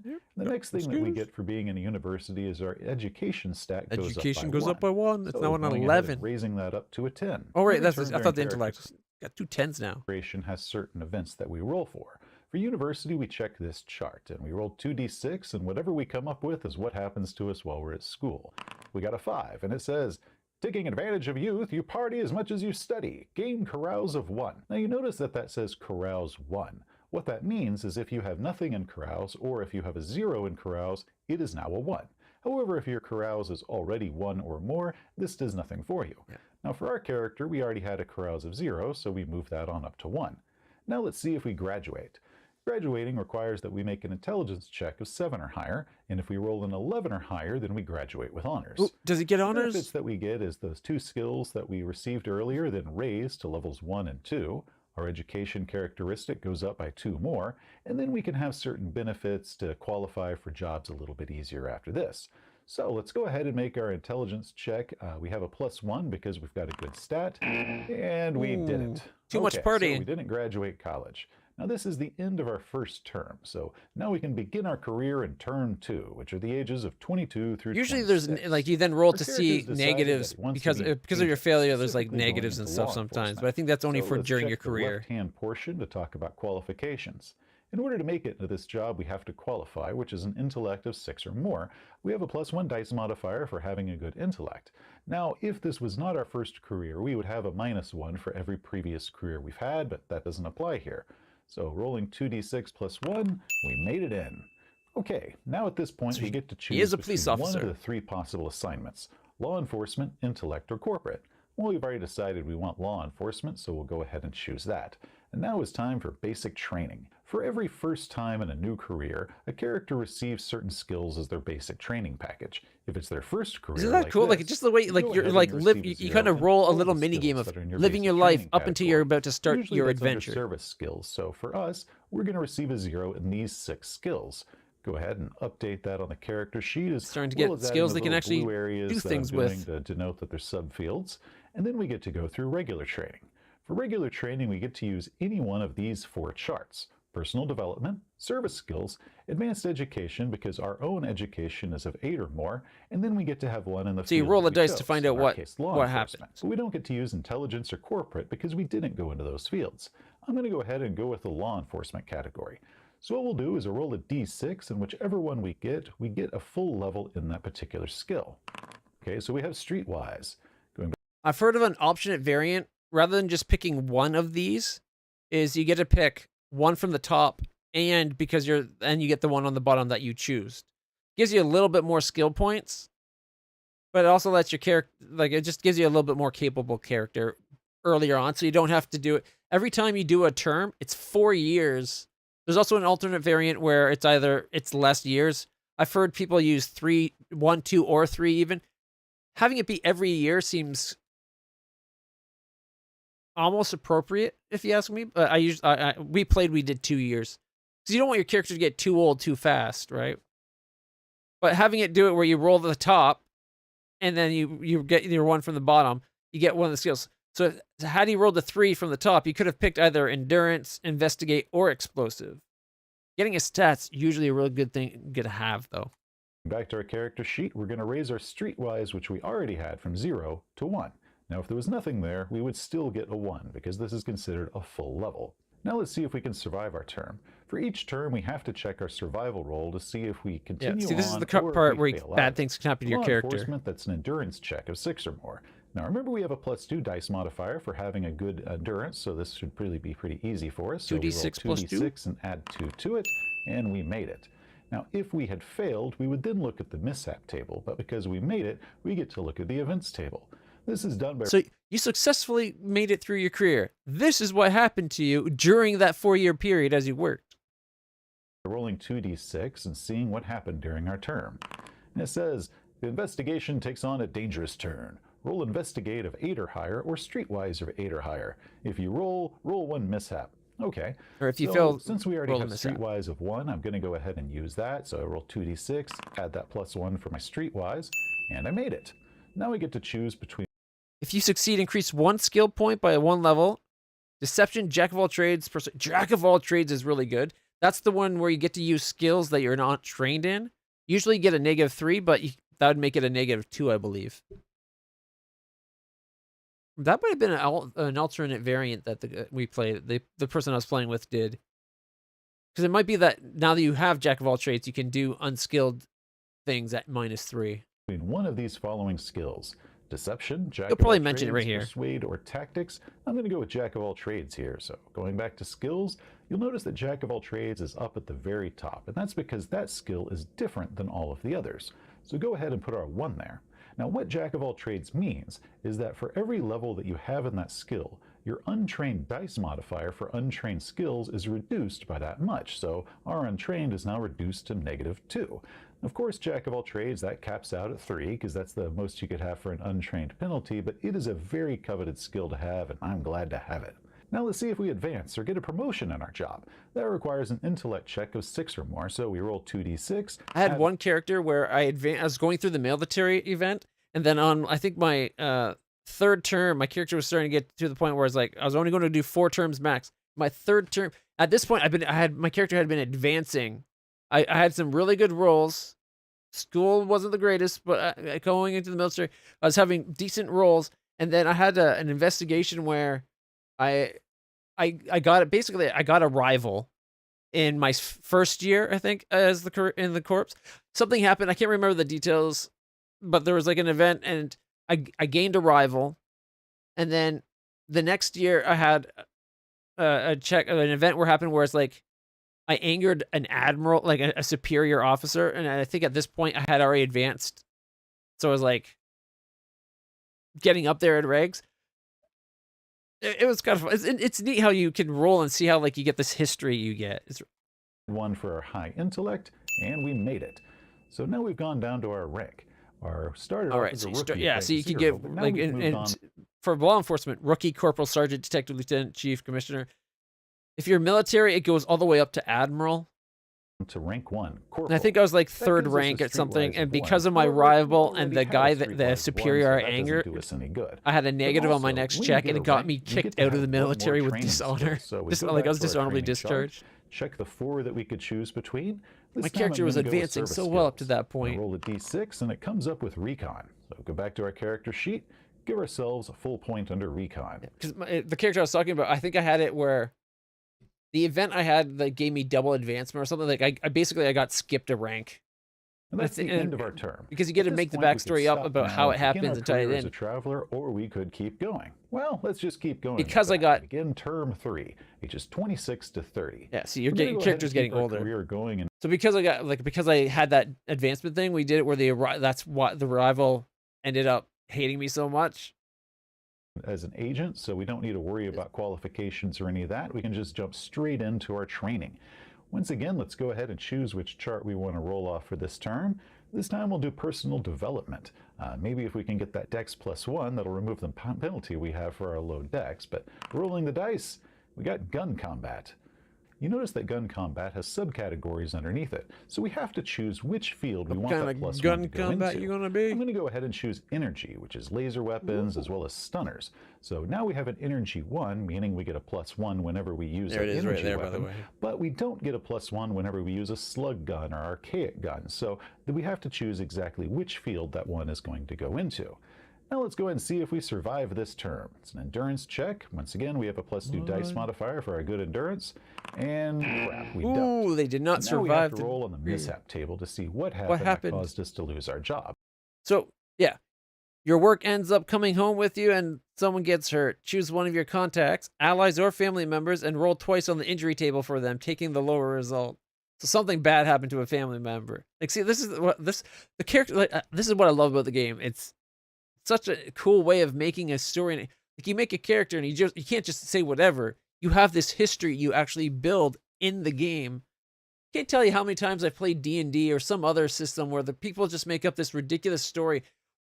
The character is like a level 1 or 2 wizard, say, but like, the story is that, but I became the archmage of a college after being the greatest wizard they had ever trained in only 2 years of school, and then now I'm out exploring because I got bored there. It's like, but you're a level 2 wizard. How does that make any sense inside the concept of the game? So we roll a d6. Like, a lot of people, when they create their characters, they almost give them too much history and story, depending on their level. Exception 1. Okay, we'll go ahead. They learned something you should not know, and people want to kill you for it. You got an enemy. Enemies are dangerous. They can come back to play. The way they usually happen is when you do if you don't have, like, if you have it listed that you have an enemy, but you haven't, like, made the character yet, you'll do an event and something comes up, and like, in the event, you might have a role that says an enemy interrupts what's going on, and then you make the history for the character. Exactly. Get bluff or deception check. It's just a lot of people tend to make stories that are kind of ridiculous, right? Their backstory, they're already like, oh, I'm a prince that ran off because I got bored trying to be a prince, and when I was fighting, nobody in the kingdom could beat me. It's like, well, maybe for that they're just afraid of letting the prince get hurt. Go ahead and notate that enemy down on our character sheet. Anyways, I want to keep watching this. I love if I can get more people hooked on Traveler. To that later, and at least they gave us such a fun system as a little prize for losing our job. So tell you what, I'm going to link. Actually, I'll link this video specifically for those who want to watch the rest of it or watch the whole series. He's also got reviews of, like, modules that you can get that are pre-made adventures. You know what a module is if you know D&D. He does a review of it. He walks you through what it is as, like, just in general. He'll give you the view of a DM, and he has that where it goes, that other color mode where it shows the characters playing. So it gives you from the DM's perspective as well as from the player's perspective. They're great videos. And then you can find out if you're interested in Traveler. Tells that the character that all his opponents were paid to let him win or something. Exactly. A good DM can spin those stories to work. But I've heard it, like, I've seen people, not that even like what that I've played and that even just heard of, where the stories are like ridiculous, right? And it's just like they basically made their character the main protagonist of a little anime or series in their head, and it's like there's no room for development here. You're basically seeing your characters already like the best of the best. You've already got your family's +3 plate mail, stuff like that. You can always just have the DM be like, okay, that's not really you think it's a +3, but it's really only a blah blah blah. You know, like there's ways to deal with that, and a good DM will swing it in. But sometimes when you do tweaks like that to their background story, people get pissed sometimes. It can be a tricky thing to deal with. Your character, depending on what level it is, like if you're level 1, you should be a blank slate. If you're older than just the person, you had a pretty dull, drab, meaningless life up to this point, and you're going adventure. But if you're like, say, level 5 or 6, okay. At level 4 or 5, I usually say by level 4 or 5, you've had one big accomplishment that you're kind of known for. And it can't be like, I saved the kingdom from other, like, you know, like it should be a local accomplishment. People in your town, and maybe one town over, will know you about this. By the time you're up to level 10, well, now you got one countrywide thing that you're kind of known about, and like 2 or 3 local things from different towns. If they're all your town or whatever, doesn't matter. But, you know, you kind of like build your story. If you're starting, like, if you're doing a high level campaign, you're starting at level 15, your characters are well-known adventurers throughout the kingdom. You're known for doing like 2 or 3 big deals and a couple little things, but you are well-known. Because level 15 adventurers, those are pretty high-ass things. Especially in D&D. I don't know if 5th edition does it this way, but like in 3.5, a regular person was level 0. Just a regular person going about living their life. They didn't have levels. That was how basic they were. Anyways, we should get back to the game. We've been streaming for like 2 hours and we've done almost nothing. But hopefully I got one of you interested enough in Traveler that maybe you check it out and play. One thing I've actually kind of wanted to do for a while is actually host an RPG game on stream. If I could get a group of people that would reliably show up Friday nights, Friday afternoon stream would totally be a D&D or Traveler or World of Darkness or any kind of whatever game. Pathfinder, maybe? Your most recent character is a guy that tried to become a lich. Level 15 plus. So yeah, see, at level 15 plus and attempting to be a lich, that makes sense. Especially if that means you're probably a magically inclined person. You don't usually try to become a lich if you're like a barbarian. Although, it is possible, right? Like maybe someone else did the magic and you just want that eternal life. Who knows? A mishap occurred in the process and his soul was split into pieces with most of his power and memories being in a gem. Meanwhile, the rest got put into a body of someone he killed. Yeah, probably is a quick way. Oh shit, I'm going to potentially die. The gem could have been the phylactery you're trying to make, and you quickly you threw the rest of your essence into the nearest body, right? Like that's a cool backstory, and it makes sense for a level 15 character. Plus, and if you're a lower level than that, you could even do it that you lost the power that's sealed away in the gem, and that's why you're only a level 5, right? Like you're a level 5 that almost became a lich. No, I was a level 18 that almost became a lich. Those 13 levels are gone no matter what. Let's go do the story, you know, like that kind of thing. It's all how you spin it, in my experience. Also, you gotta have a group that's trying to work together. I once played in this game where one of the players treated the game like it was him versus me.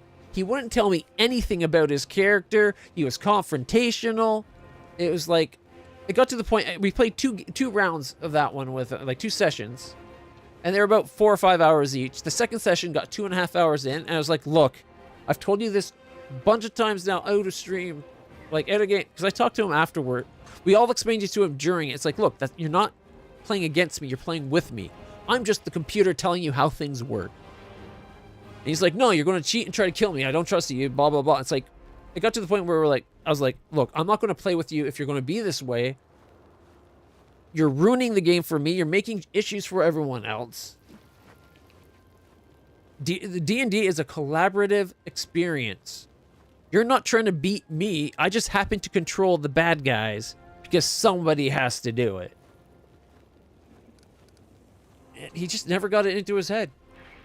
Like I'd be like, okay, everybody. Like, he's like, I was like, could I get a copy of your character sheets?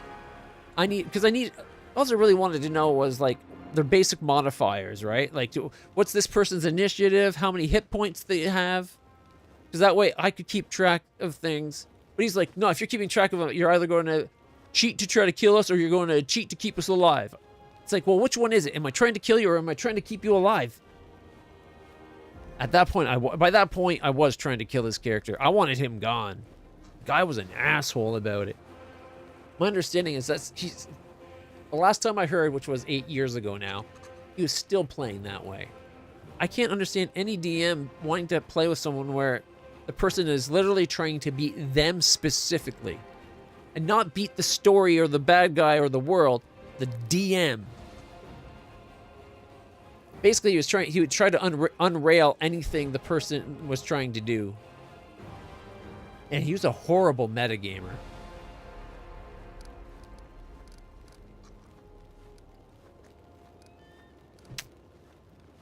Where were we?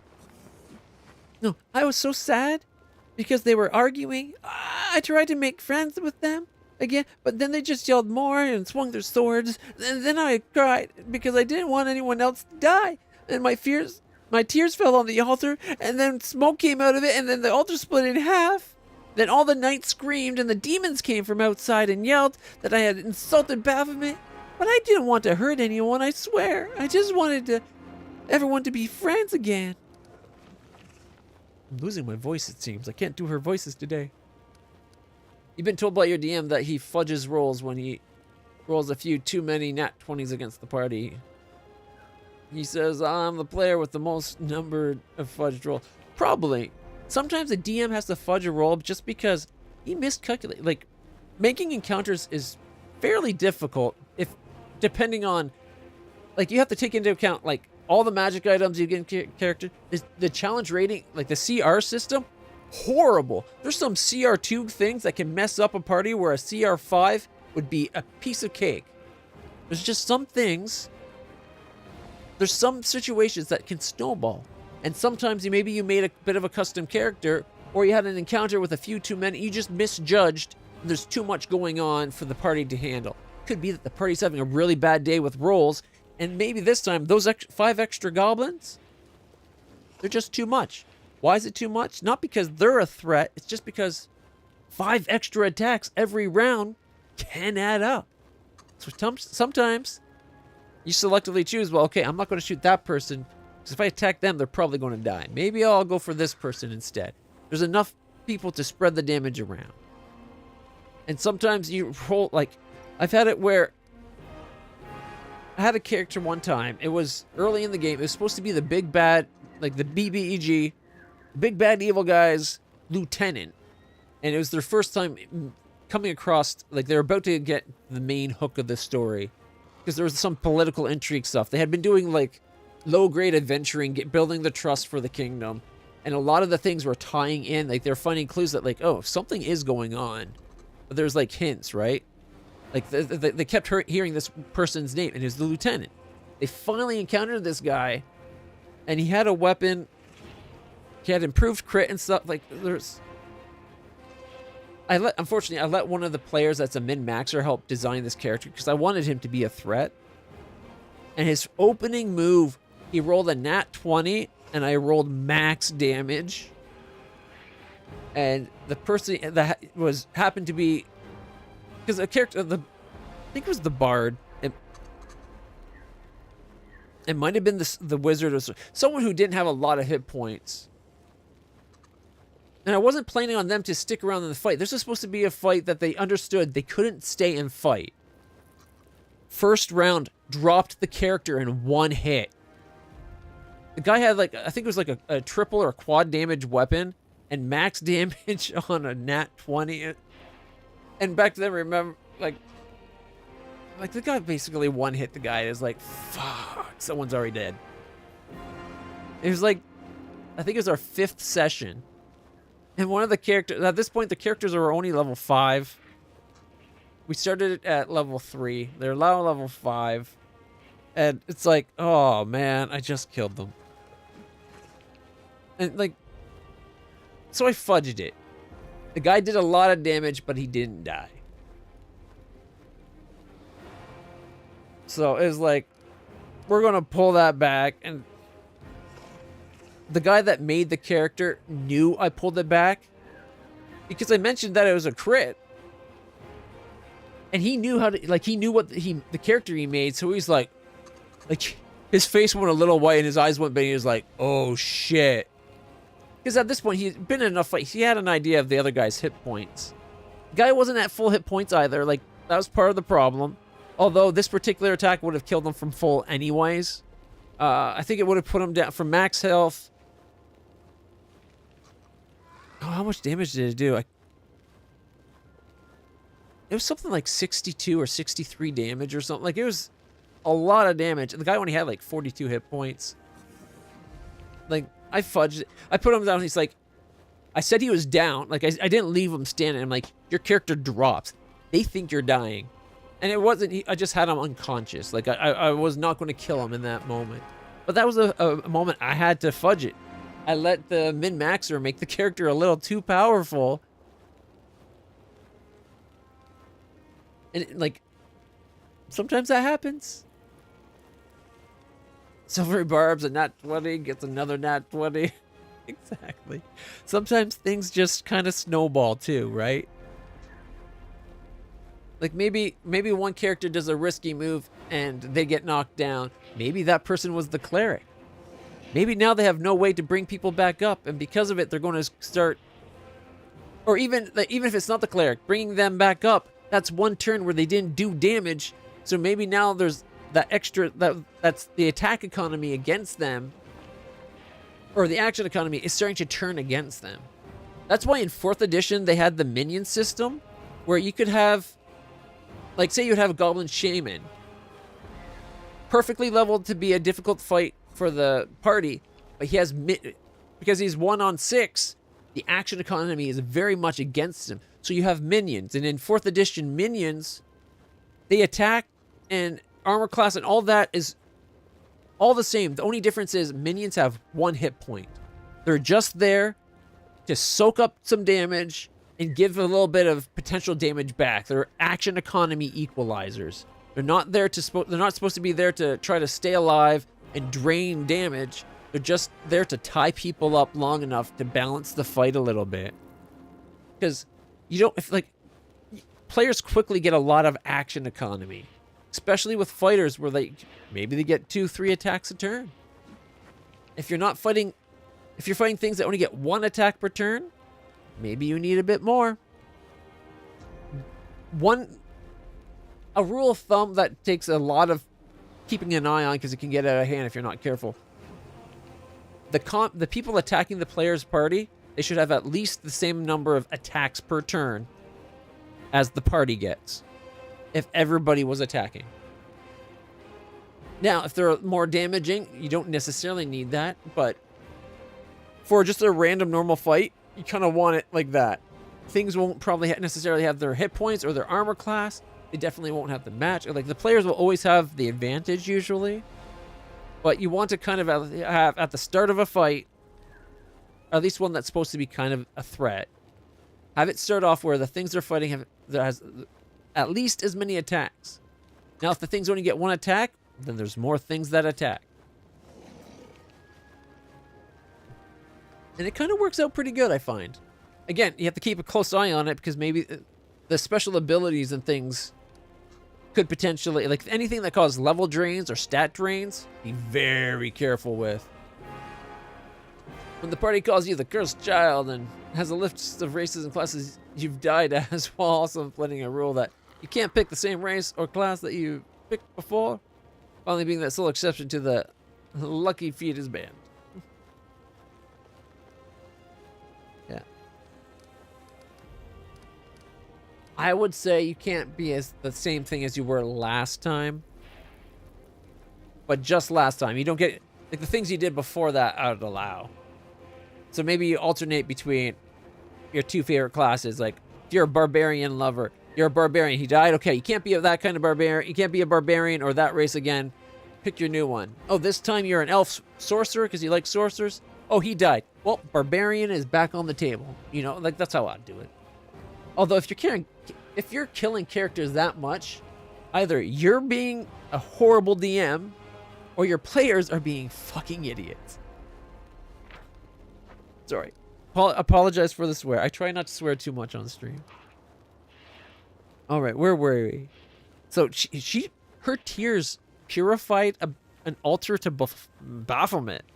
Wow, she really is a saint. She just wanted everyone to be friends again. All right, you know what?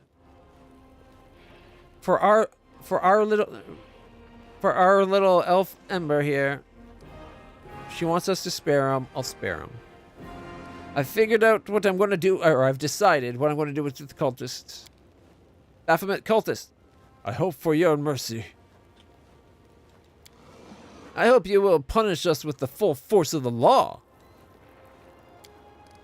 Please be kind. I think the one that wants to be punished should be punished. And the one that wants mercy, I would say, also gets a punishment, but probably less. The person that thinks they deserve wants to be punished, that person is probably someone that repented. Honestly, they're actually feeling remorse. The other person just doesn't want to get in trouble.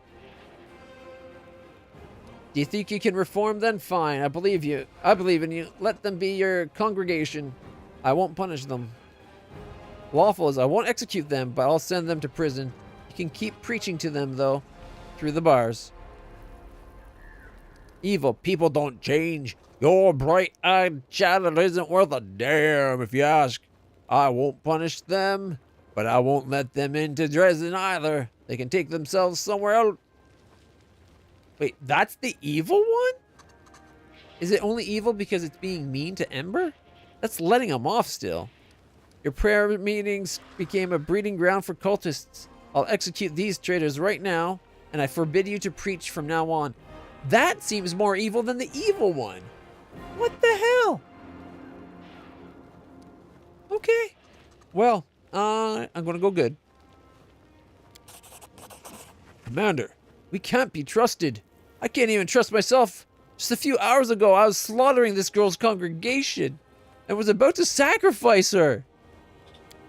But I believe in you. You do want to change, don't you? The knight lowers his head. Thank you.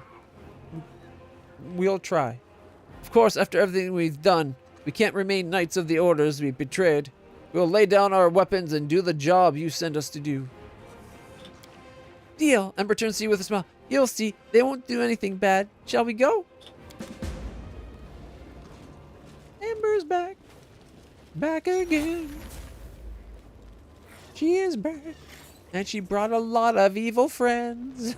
Okay, I think we're going to leave our group as it is. She's not worth... Now that Camellia has all those healings, we don't really need Ember, and she sucks in a fight. Where Ulbrich... Or not Ulbrich. Where Camellia is super handy in a fight. He's healing, but he's the only one healing. Ever since we visited that one town, he's stuck with the benefit of the banner on. I kind of wish everybody had that 8 hit points per second or per round. All right, she needs her daily free heal.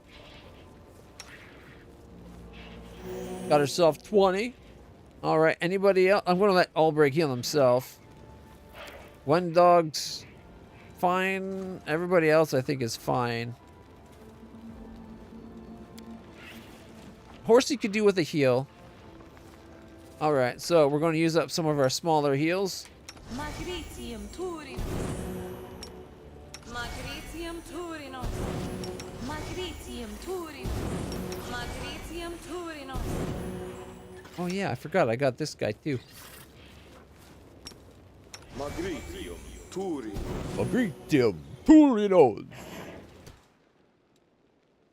All right. Yeah, he's down 7, down 3, down 11. Nobody's down more than that. Oh, wait. Bismuth. Daily free heal on Bismuth. Bismuth's up to 32. She's at 6. The He's at world 6. has suffered enough. Magritium You can Turinus. trust me. They'll each do 1. Magritium Turinus. There we go. 69. Nice. Let me help. Okay, I'll let you help. One last time, though. That's it. Turinus. Boom, full heal. All right. Okay, we saw something on the ground. It was a Templar's missive. All right, let's info it up. Asgulrod has issued a new mission for our squad. Our orders are to disguise ourselves as locals, search for mortal settlements, and find the elven child named Ember. Beware, brothers. That girl possesses a dangerous power that can cast out despair. Her so-called preachings, which are nothing but worthless backstreet blabbering. Should be blathering rather than blabbering, but whatever. Have already foiled a number of our plans and brought a number of soon-to-be cultists back to the Crusader army. So much wasted effort. Find and sacrifice her to our Lord Baphomet without delay, or else Asgulrod will slow cook our blackened souls and devour them one by one. Hail Baphomet. Well, I'm glad we were able to prevent that. Ooh, we got a helmet? Okay, we got hematite. We got protection from chaos, green quartz, 195 gold, and a scroll of corrosive touch, and a crown. Unidentified? What? I will guide us.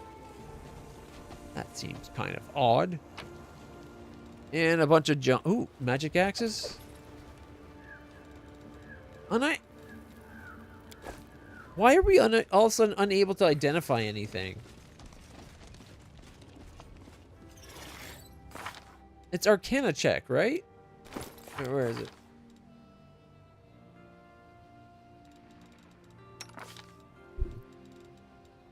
Ivory's got a plus 26 Arcana check. How are we not getting the identification? Combination of stupid decisions, bad luck. With it being weighted more towards bad luck. During World of the Darkness, character creation, there's a merit that lets you reroll 3 times per story, I believe. I was told in no uncertain terms to take it. Yeah. It's been forever since I played World of Darkness. Yeah, look, I have a plus 20 myself. Ivu's a plus 26. How are we not getting these things identified?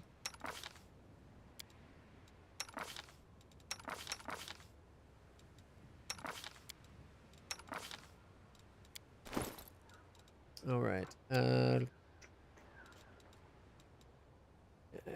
Newest to oldest. All right. I'm on Ivu. Doesn't even give me the option of identify. Usually there was like an identify option.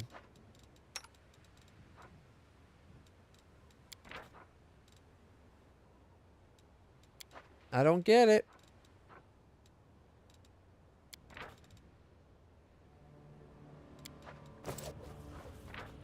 Let me check something. Maybe there's a known bug?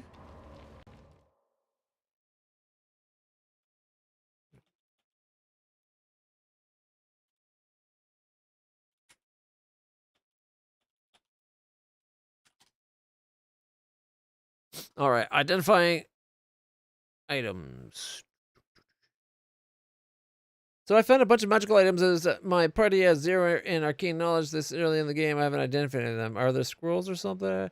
You'll be able to identify them when you will be in the first hub, I think. Don't remember that. No, this doesn't help me. That's just someone's too early. Yeah, here, weird bug. Just wondering if anyone ran into this bug where playing a modded game. I looted items, they just do not show up in my inventory at all. They vanish. Oh, that's not what's going on. I'm using Bag of Tricks, Respect, Call of the Wild, turn-based combat, closer to tabletop. Anyone heard of any of these having weird... Nope. I ran into a bug where I'd hit loot all and the loot sound would play and the interface would close, but I wasn't actually taking the items. That's not what's going on here. It's just things not identifying. Open any vendor inventory and they should all auto-identify for free. Good to know.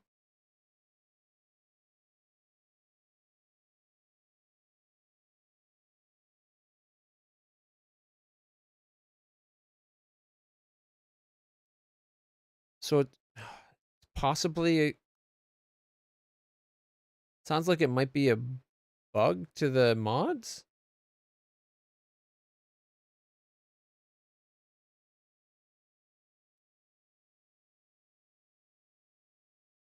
Okay.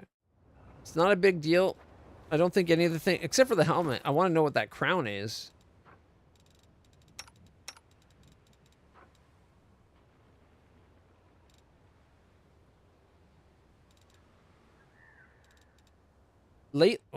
Unless with a plus 26, I'm failing every check at plus 26. Like, I got a really good knowledge arcana. I don't think I should be failing so much.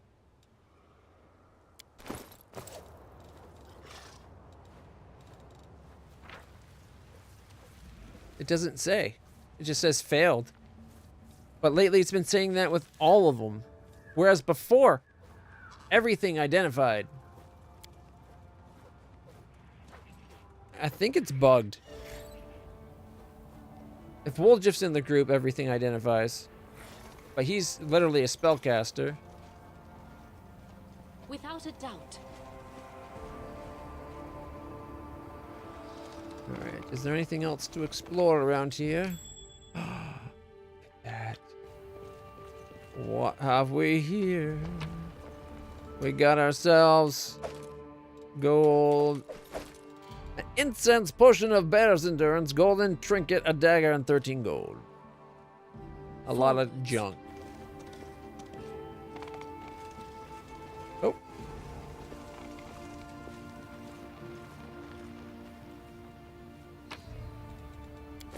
Nine gold, incense, golden trinket. Oh, wait. Did the world just... Oh, good, he's not...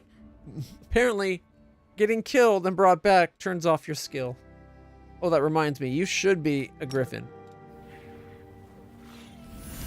There we go. That should have been my first clue something was off. We march ahead. Oh, there's like a path down here. Check this out. Another bunch of things. Silver chain even. We got a long spear, silver chain, scroll of bane ×2, and a potion of resist acid. 6 gold? No. Our path leads on. No, wait, it goes all the way to there? No. Just looks like you can go over that way. I think we're done here now. There's the exit.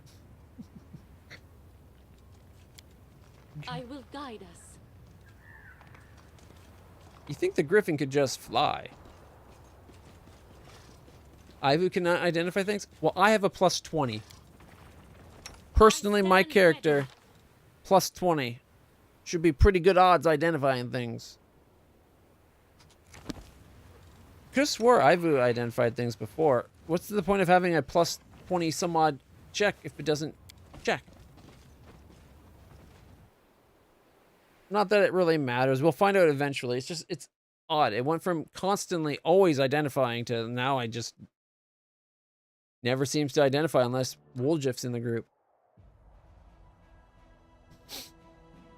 All right. The question is,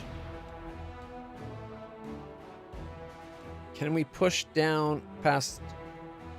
Oh, yeah, we got past there, so we can actually go to here now. I remember now. We swapped some. We swapped a unit around, and we were able to get the check with her. We put the axe hunters in.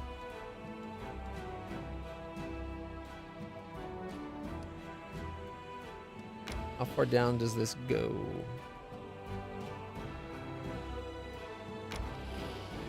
Okay. Oh, that was a waste.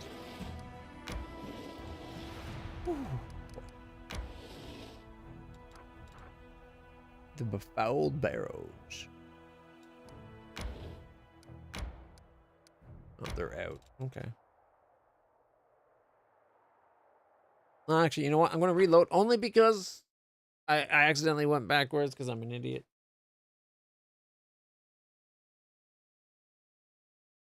We're just going to redo that with the extra bit of movement.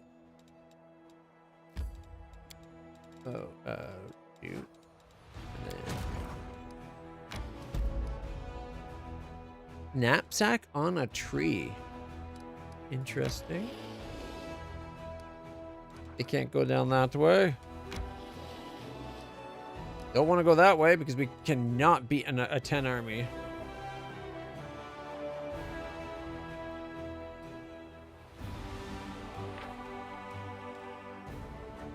Any of these ranged? Light cavalry, footmen, archers, and archers. Yeah. Succubi. That's a lot of succubi too. Is that 750 of everything? Okay, never mind. Or is that 250? Either way. 273. That's a lot of people. I hate how much wasted screen space this interface does. Why not have this literally go all the way to here and this all the way to here? Fill this space. You could then have this be not empty space. These numbers would all be bigger and easier to read. It'd be amazing. Like, it's not, this size isn't bad when you only have double digits because they're a little bit larger. But when you're triple digits and it's like squeezing them down, come on. This is how big it should be, right down here. Look at that. These numbers are super readable. That's a lot to deal with. So 250, eh? I don't know if these guys could take out 250 archers. We'd have to be like fireball, archer. Do we have our sorcerer? I don't know. This would be a tough fight. I don't think we can do a 10. Do you want to find out? I'll quick save and we'll try it, and then we'll just load up like I never tried. I'm curious now. Yeah, let's do it. What the fuck? I want to know. I want to know how bad this would go for us. Please be first. Please be first. Please be first on the initiative roll. Fingers crossed. Okay. Fireball. Right there. Yeah, look. Oh, it is 750. Oh, fuck. We're screwed. Fireball! Woo, 200. Look at that. We got like 200 on both those. That one's down to 347. Ooh, we did not do a lot of those. And it's the Knight Lady. Or the Angel Lady, right? Lay on hands. We only have 11 of these. You'd only do 4 to 9? What? Okay, just stay there. Then our first archers. Not a lot on those succubi. Oh, fuck. I accidentally hit spacebar. I think we can actually do okay in this fight if I don't accidentally end a turn.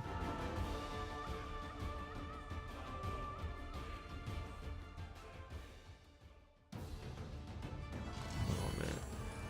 All right, so we start off with that fireball. Fingers crossed that it's good damages. A little less, but 400 on the back archer. Not bad. All right, and then you stay there, and then pull my hand away from the spacebar. We're gonna shoot these guys. We might be able to kill all of them. Fingers crossed. They're basically useless now. That's amazing. Guaranteed to kill every archer. Oh, please get a second turn. Did not get a second turn.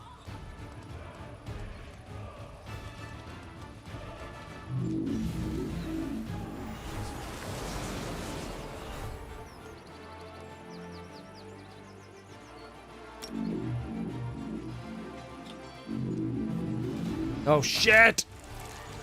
I should have blocked them off. No!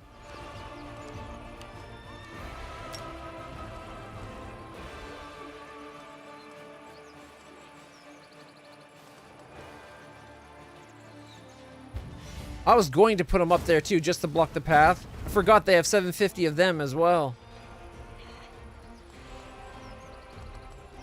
We're doing like nothing with these. I thought these were supposed to be powerful.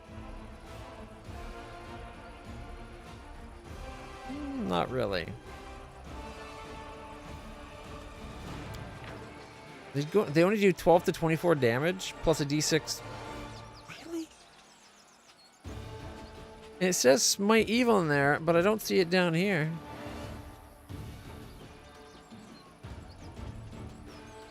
I thought they did better damage than that.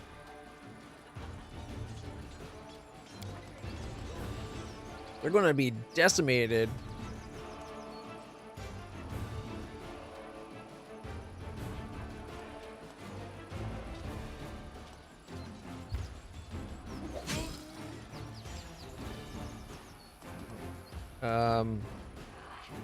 Shit.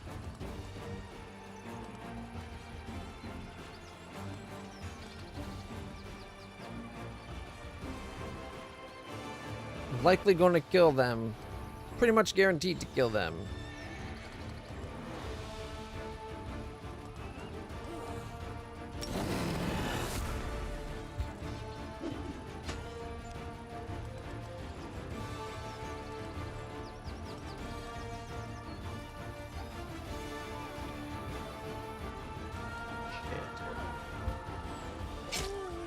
This is going bad.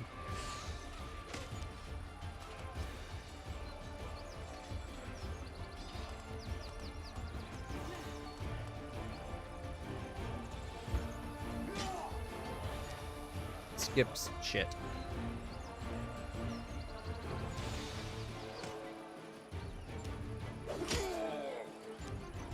I forgot that they are 750 as well. Lay hands others.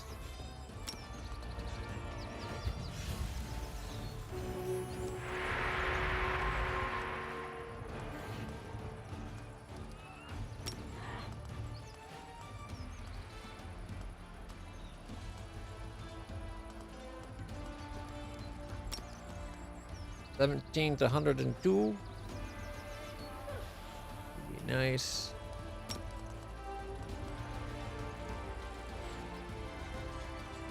$10 to 79 is not a lot. It would kill off the archers.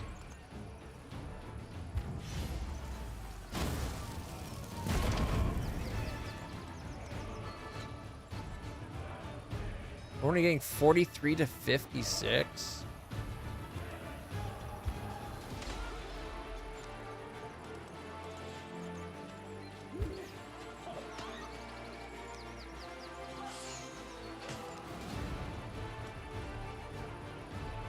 To 41 versus 15 to 35.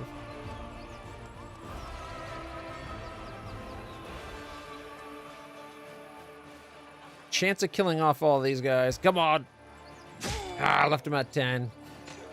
And there goes our archers. Yeah, we've lost.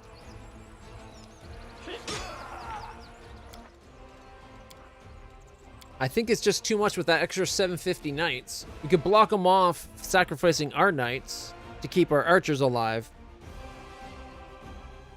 It's going to be heavy losses no matter what I do, isn't it?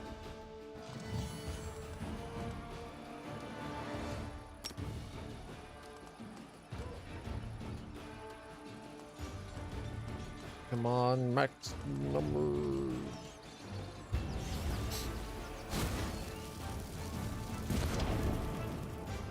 Least amount we've seen for them to die yet. Alright. Alright. Up to 371. These knights take a lot to kill. Yes! That's what I'm talking about!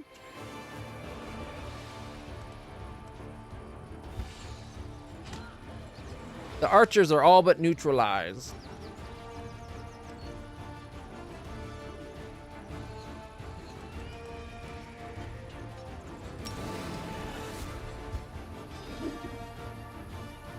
$409. Unfortunately, we didn't get a second batch, but still, that decimated them that first round. Good so far. Oh, fuck. Did they turn coat? They turned on us! No!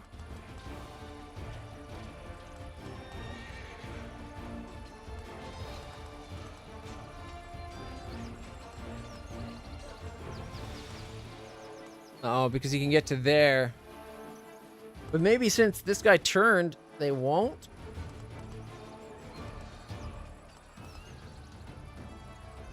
$59 to 118.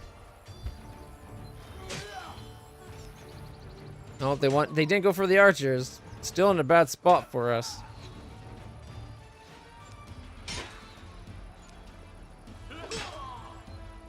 Look, I built that up so much already.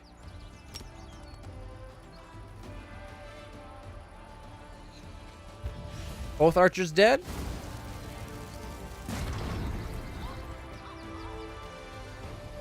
Alright, not bad.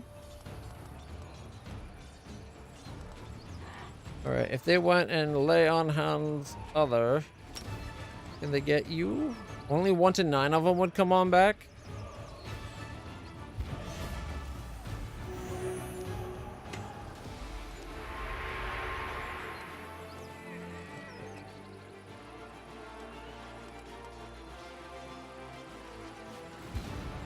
We're going to take losses no matter what.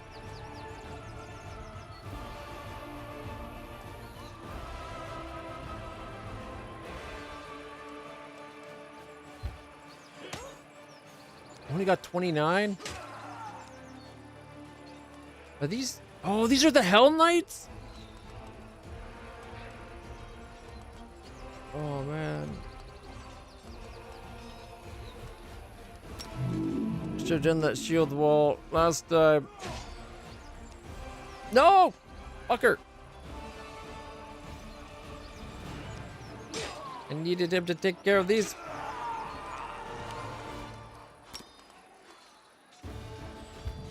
This guy's barely taking any fireball. They've been lucky.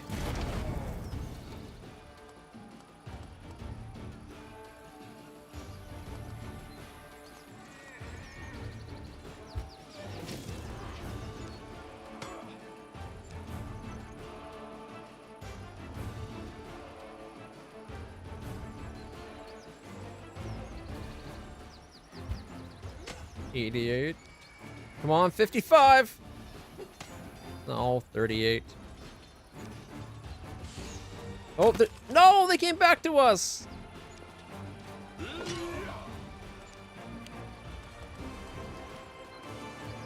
Okay. Heal others.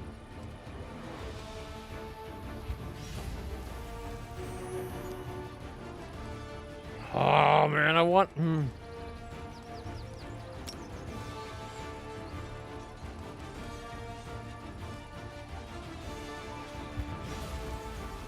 Really want to take them out. Okay, we got one of them down.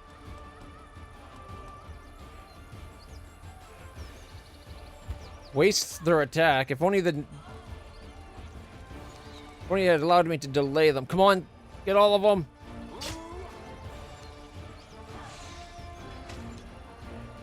Of course, it keeps me from being able to attack. Again.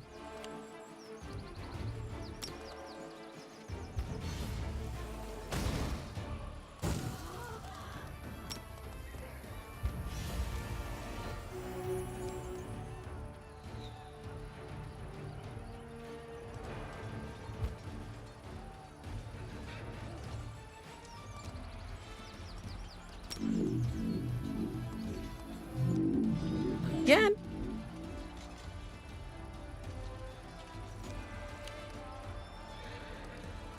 She does it. Okay, cure wounds. Don't get anyone. Get 9 to 25. Get there. Cure them. Okay, are we out of lay on hands? Really?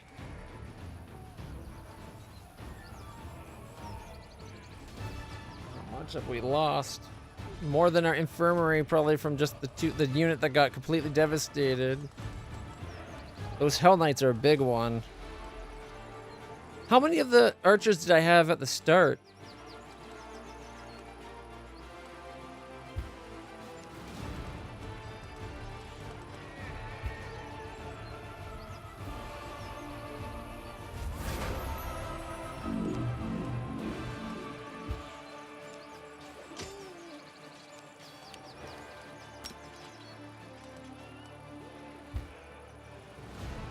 That's all I can do to minimize our losses. We're fucked either way.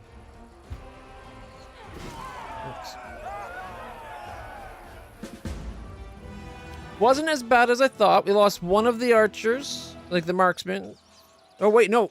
Shit, it's worse than that, isn't it? Units replenished. So we lost 110 of the archers.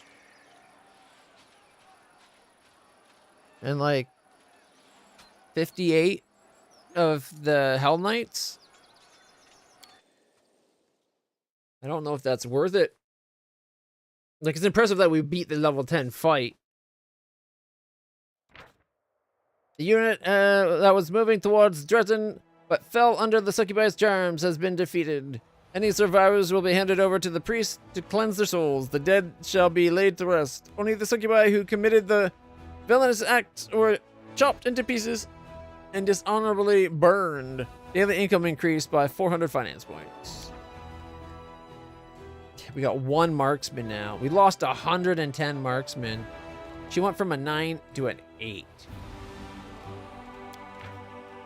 And she didn't even level up. That's the worst part. Plus, I can't reliably get Hedge Knights anymore. Or Hell Knights anymore.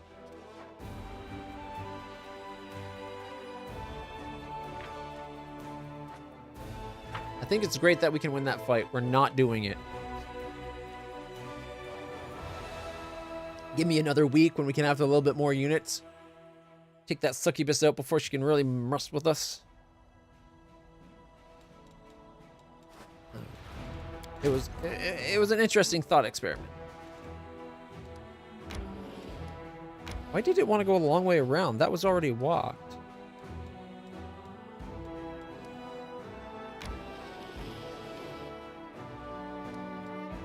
Burn down shack. Okay. What is our Iron Brigade doing? Hanging out. We could get church guards to go with the church guards, I guess. Rangers, marksmen. I think we've already gotten these this week, haven't we? That's why they're... Yeah, they're locked. Is that it? Or should we get these? Rangers and marksmen and champions.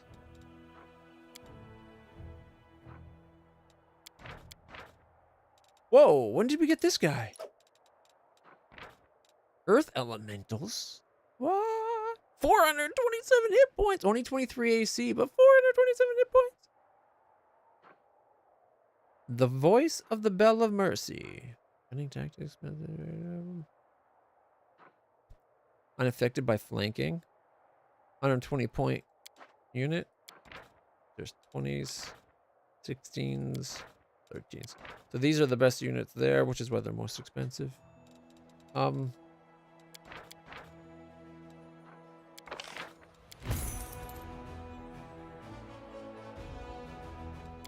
There's 18. They're that expensive? They only do 7 to 14 damage. Well, I guess they got decent hit points, but they're slow. Their stats are kind of... Aura of Onslaught. Clerics, what's this do? All allied units within a radius of 2 get +3 bonus to attack for 1 round. Okay, that's kind of cool.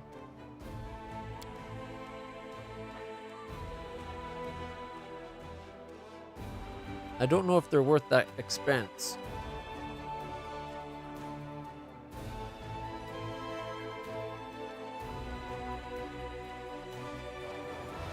I'm pretty sure we bought all 3 of these, but I could be wrong. Let's find out. It was what, 7,080? 2,600, no, 740?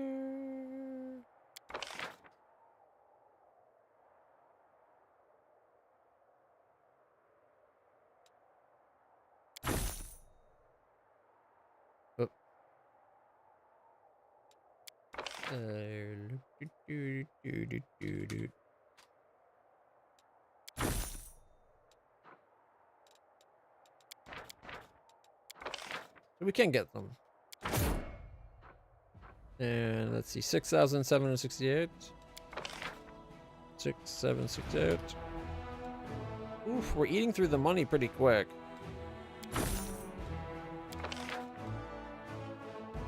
Actually, well, which one had the Rangers? Was it Booyah Boys? That's Marksman. But that means Setsuna's now has the Rangers. The Rangers used to be in there. And there's the champions right there. They're actually going to be swapped with the Hell Knights, and the Kursars are with the Shield Boys, or vice versa. Usually the big guys were in this unit.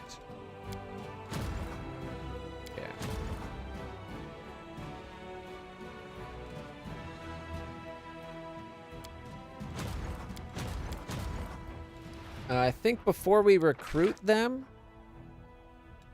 Maybe I should save up some money. Like, these go away. That's the problem. I want to get them while we can. These ones we can let our money build up. Okay.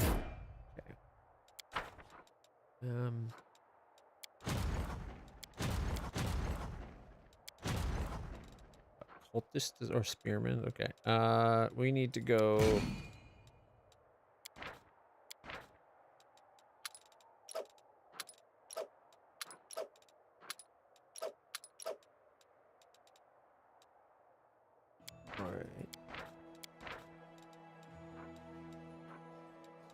What are these worth? These are 125. So these are technically more powerful than the ones that are down there.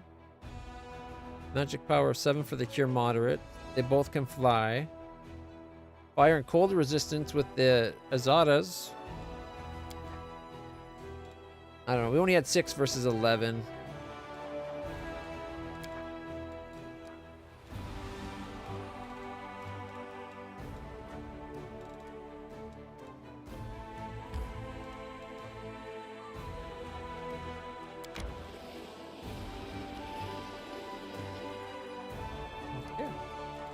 I think that's all we do for now.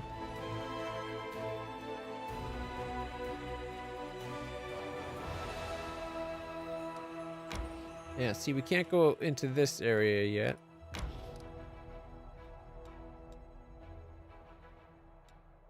Has it marked which one?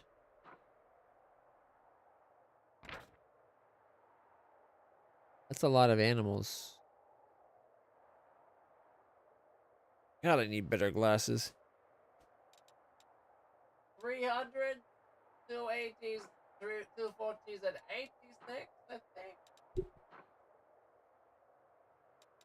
You know, playing on the TV, I think there's a benefit to using the gamepad. That alternate display mode made the text so much easier to read. Wicked dope.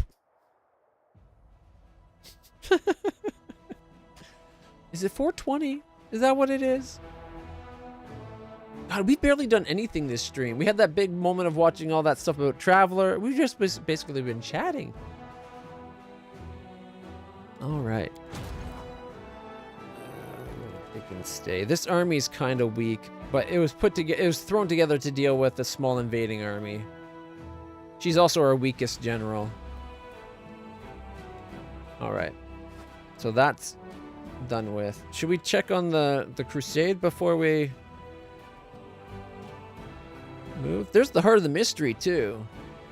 Now, do we need for the Heart of the Mystery? Should we go there with Nenio?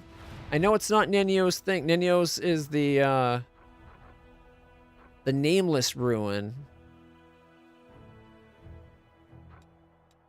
But there was another one, wasn't there? Another spot that was about Nenio. Maybe that is Nenio's. Legacy of the Ancients. I visited that spot apparently. Blackwater. All right, let's look at our journal real quick. Dragon's Fate, we've given up. Price of Knowledge, we can go do now. Cusp of the Abyss.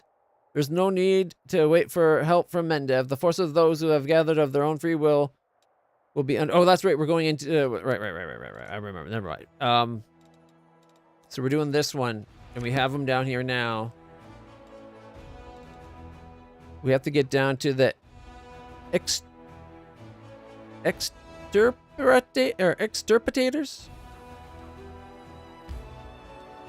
No known path. Well, you know what? That's okay. We can go...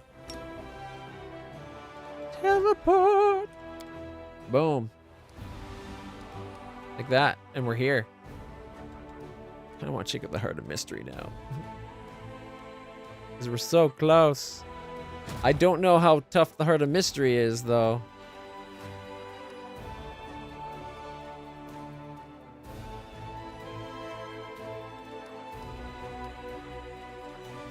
Is there a reason why it won't let me select this? Can we not...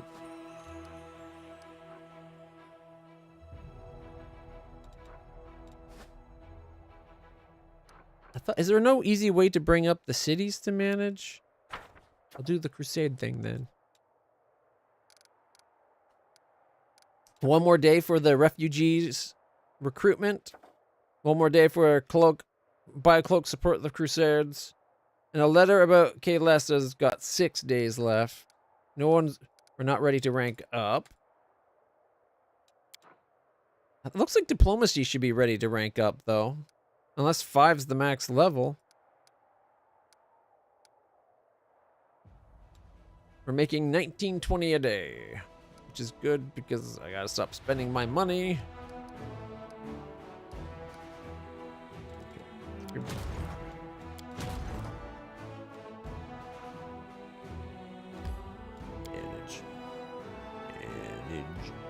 Manage. We need this place. I thought I built it, but I want to be sure. Is there a shelter? There's an inn, the Hall of Glory. Supply. Yeah, there's a sanctuary. That makes energy. That's not what I was... Oh, there it is. Okay, we do. We can rest here as the party guy. Okay. This place needs to be leveled up again. Alright. Okay. We're gonna save the day. Alright. Okay. We're gonna save the day. Should we... Oh. Maybe, I don't know. I was gonna say, should we do that DLC mission that's up here? The Murky Grotto? Or should we just ignore it? Heart of Mystery. Is that on the list here of missions? Pursue the Past, Broken Buckle. We gotta find Storyteller to get him to fix stuff for us in town.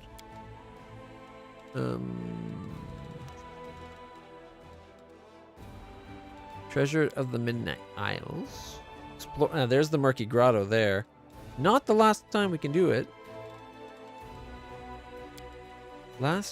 Visit the Blackwater? Not the last. That one can wait. Did the other thing not give us a quest?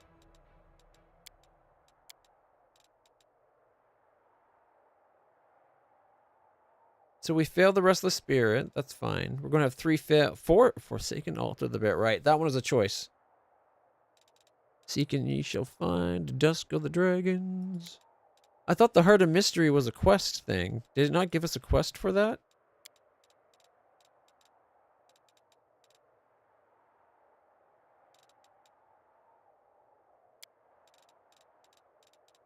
Guess not.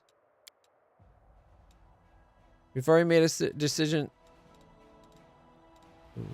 Doing the decision about Kalesa's report, that's not going to advance the time or anything, is it? Or the act? An unknown... Oh, here we go. Heart of Mystery. Sword of Valor. This can wait then, right? So going to the Heart of Mystery, not our last chance. We should probably leave it be. Takes 14 hours to get down to here.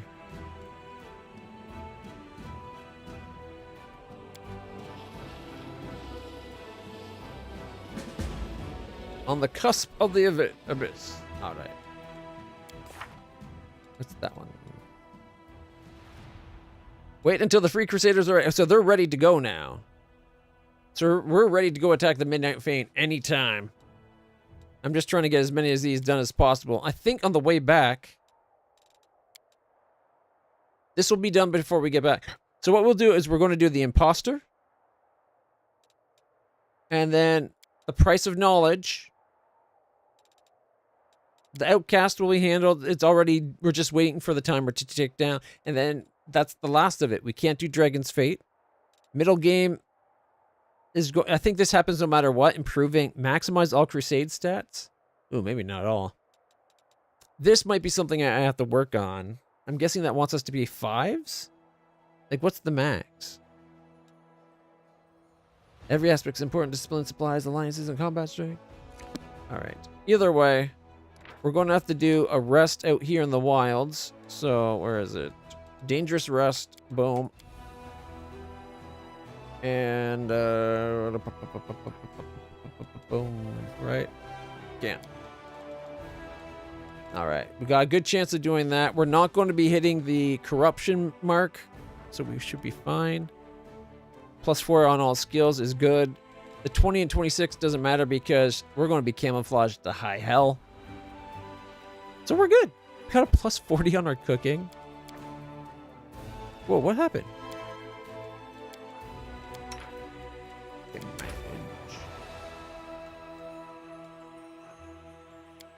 Wait. For 2 days?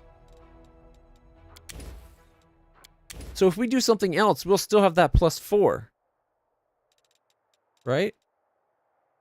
Let me check something. The mulled wine has, no, 1 hour and 30 some odd minutes left, though.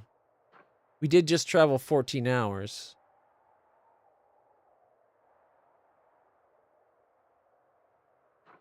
But if it's 2 days, shouldn't that be... whatever. I guess the travel time over... Didn't realize it was 2 days. So some of these actually last a long time. Gotta start paying attention to that. For 1 day, increase DC saving throws of all spells. +2 cooking bonus to weapon damage for a day. Wenduag's favorite dish, of course. Eating a Ruchelet's favorite is a skullberry pie. It's just fast healing 1. That's kind of crummy. That's 1 hit point per round every 6 seconds. It's not that good. For something that's, oh, I guess it's a 21. Blazing Parfait. +1 bonus to armor class for a day. Sela's favorite. She's not here. Fresh yogurt is Trevor. Who the hell's Trevor? Okay, eating a fresh yogurt pie increases caster level of all spells by 1 for a day. Mulled wine. I like this one because it's +4 bonus to all skill checks and -2 penalties on all skill checks, or like armor penalty. Sorry. It's 2 days too, though. +1 to attack rolls. Camellias.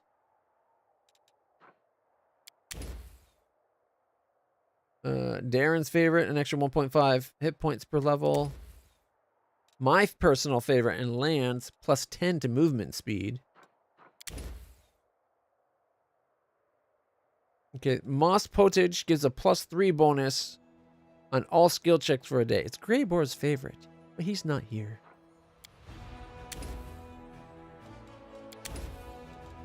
Fatigue is 4 hours later. +1 saving throws. Temporary hit point per level. +5 speed. A hearty meal, +1 on skill checks. Think Moss Potage. Let's see, we got what? 42, 21, 16, and 1. It's the Skullberries. Moss Potage. We got way more of the ingredients, and that's the only reason, really. It's only 1 less for the skill, but it only lasts 1 day.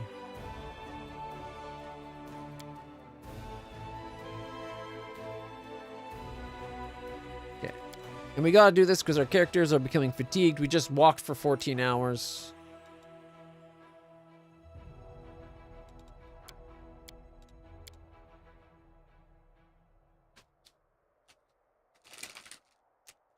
This is a strange smell. There's a strange smell in the air today. It stirs the senses.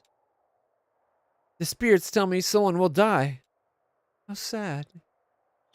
Our enemies will die today. And we passed everything. We rolled a 2. Rolled a 4. +40? How good a cook is my character? Damn. Enter. On the plus side, if we wanted to, we can teleport back to save us the travel time of 14 hours.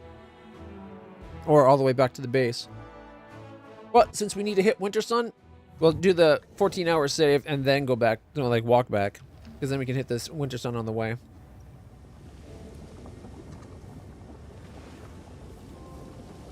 One dog. Ivory. Open your heart to me. Oh, we have. Your healing is near and dear to us all. Okay, we're in trouble.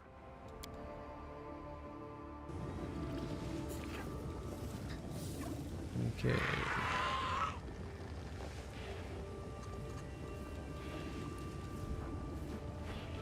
Delayed poison communal is an hour-long spell. Magritium Turinos. Together we stand. My will is resolute. Where's your bless? We got 2 blesses. Wait, bless is a... Why did I think bless was an hour? Minute per level. Huh. Is there another spell I mixed it up with that's kind of similar that does an hour at a time? Or is just someone else's spell is an hour? Oh well.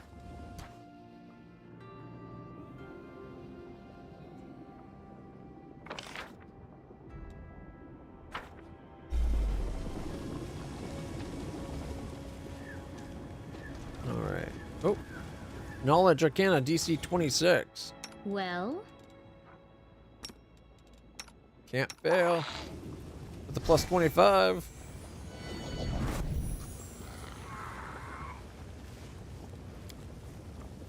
Judging by the barrel's form, it was dug by an incredibly huge purple... Oh shit, purple worms?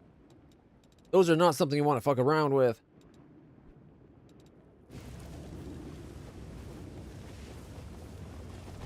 Here we go. They're all dead. Wait, what's that? Do you hear that sound? Is it ground shaking and gravelly? Shit.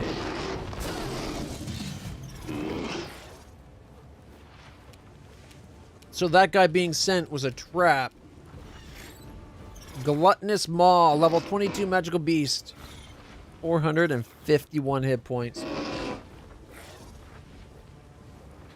Let's do this.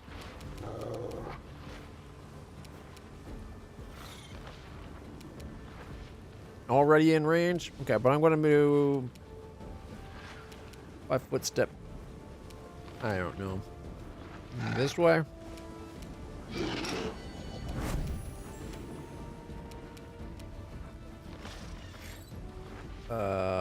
Wait a minute. Is it weak to fire? If we could do fire damage to up the potential. It's only got... Oh shit, never mind. AC of 29? This thing's gonna fuck us up.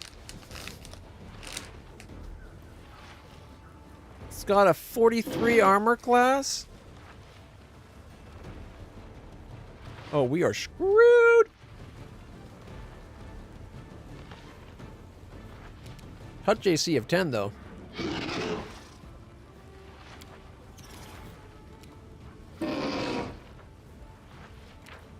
Is it a ranged touch attack with this one? A ranged touch attack to hit and deals 4d6 fire. Alright, I think going forward we're going to be doing this. But I already used the key points. You've crossed. 15, 27, critical miss, miss, miss, and miss. But we got what, 42 damage? That's the answer.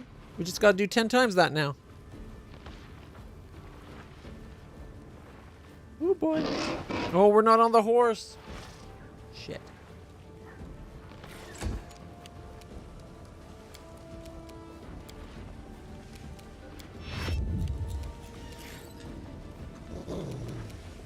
All right.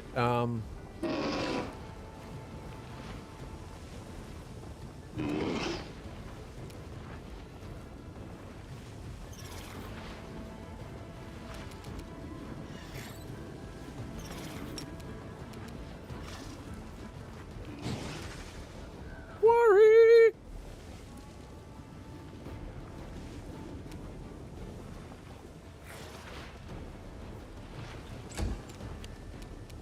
All right.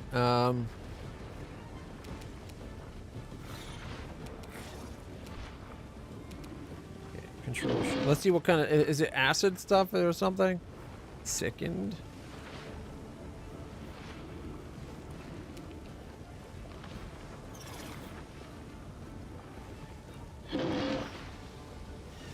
Alright, Bro charge. Immunity to poison. Prying shadows? Praying shadows? Damage reduction of that. It's got greater cleave. Purple worm poison. Did I remember to put the poison resistance on? I think I did. Well, it's delay poison, but better than nothing. Critical focus and improved and staggering critical.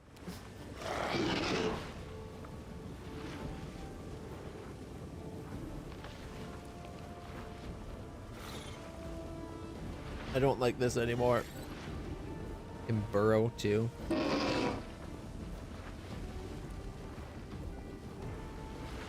Plus 33 and plus 32. It can't not hit us. Like, it literally can't miss unless it rolls a 1.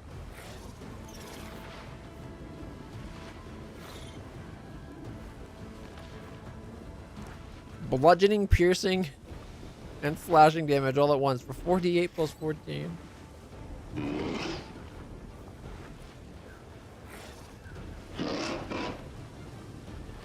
Upwards of 38 damage. Oh man.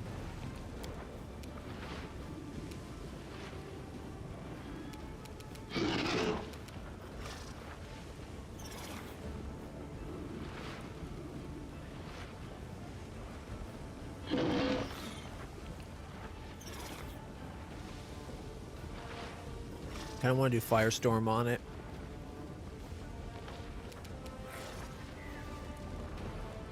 Is there anything else we can do to it?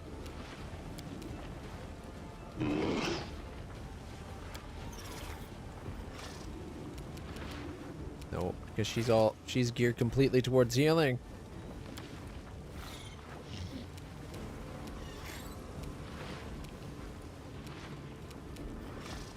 Divine power. You imbue yourself with strength and skill in combat. You gain +1 luck bonus on attack and damage rolls, strength check, and strength-based skill checks for every 3 caster levels, up to a +6. You gain a +1 temporary hit point per caster level when you make a full attack. You can make an additional attack at your full attack power, plus any appropriate modifiers. This additional attack is not cumulative with any kind of haste or anything else that gives you an attack, it seems. Okay. That's probably a good thing. It's 1 round per level. Won't be this round we do. I think we start with...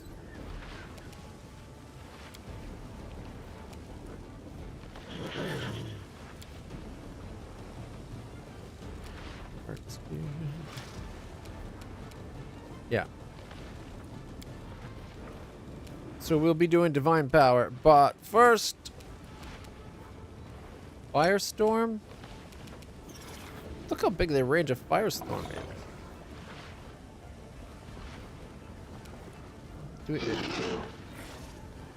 It's one of those things that's enemies, right? All enemies in 40 feet. Yeah, okay. Boom. It only took 35? That's not nearly as much as I was hoping.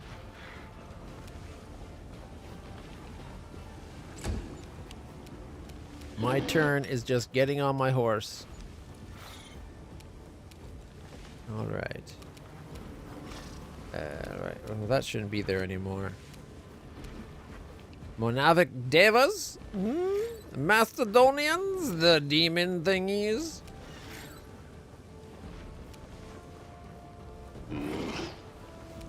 That's not evil though, is it? It's just a magical beast. Just gargantuan magical beast. Alright. Summon Devas.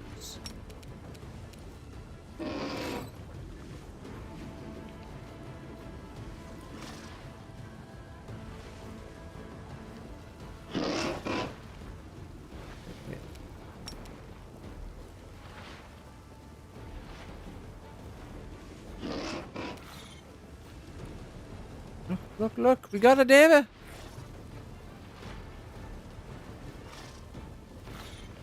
All right. Oh, maybe I should put it close to it if I knew it was going to have an effect. All right, to be super Griffin power, activate. Form of Griffin, because it's a Griffin power. Come on. And then we're going to Death from above.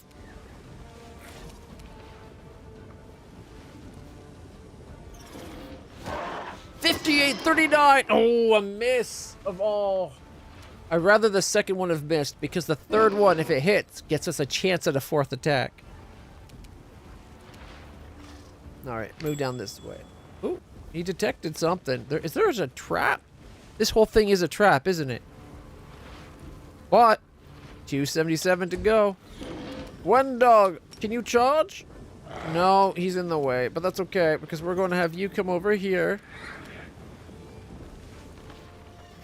and bite it. You missed. Okay. Let's see. Can we just, like, Holy Smite? That's the thing we can do, right?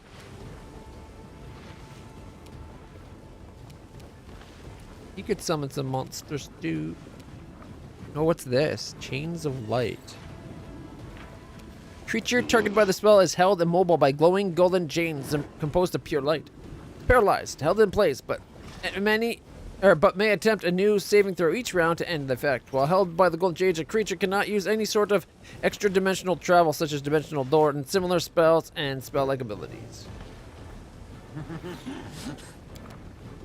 Could it also keep it from burrowing? A bit of luck. You can touch a willing creature as a standard action, giving it a bit of luck for the next round. Anytime the target rolls a d20, may roll advantage. You can use the ability a number of times equal to 3 plus wisdom modifier, which for this character is a 5, so 8 times per day. Says 8, yep, okay. Touch standard action, second bonus on attack, skill checks, and ability checks. Divine Zap, Restoration, Greater, Breath of Life, Glory. Wait, we got Lesser, Rester, Greater. Restoration Greater is down here. We don't need that down here then. Breath of Life and Burst of Glory. Okay, Righteous Might. It's a personal thing, okay. Divine Favor is also personal. His plus is only a 15. He does not got a great plus. In fact, he can only hit on a nat 20, right? Yeah, only on a nat 20 can he hit. I wish we had Woljif to disable that trap from afar.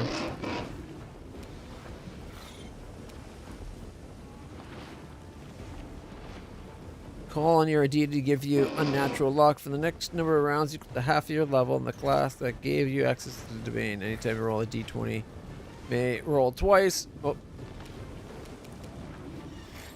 And take the more favorable result. You can use this ability once per day at 6th level and 1 additional time per day for every 6 levels in the class that gives you access to the domain. And it's half the level. So we got like 6 rounds. And you can do it twice.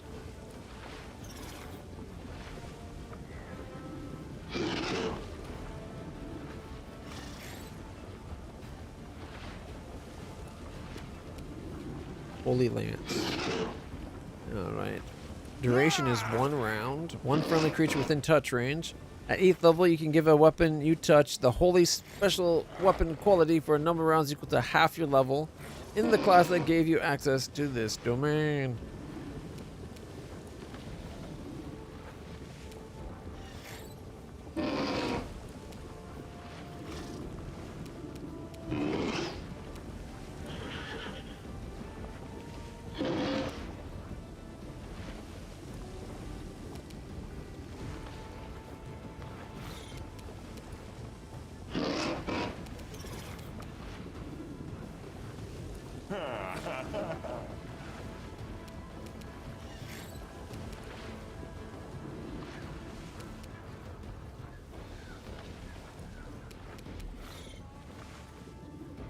Just barely can't get in range. Is that what it's showing me?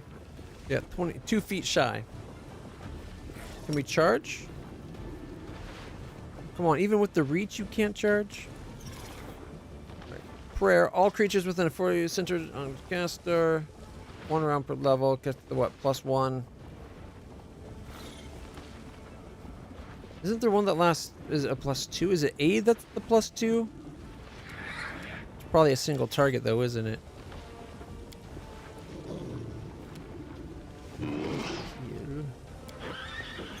Resurrect.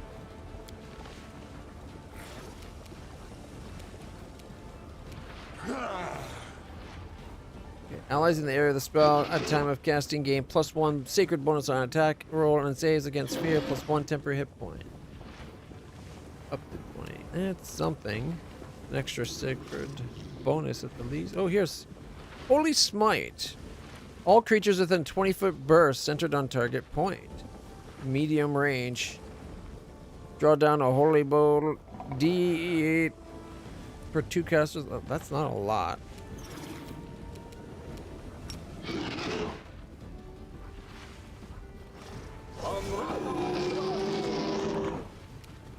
Social took 8?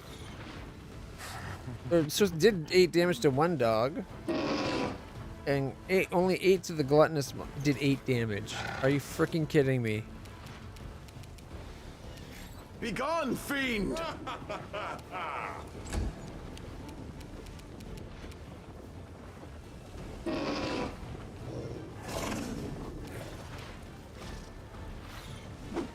Miss.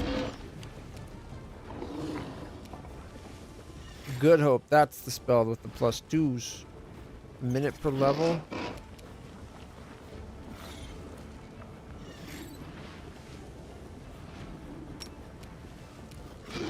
Ooh, not a big area of effect, and it'll affect the dragon.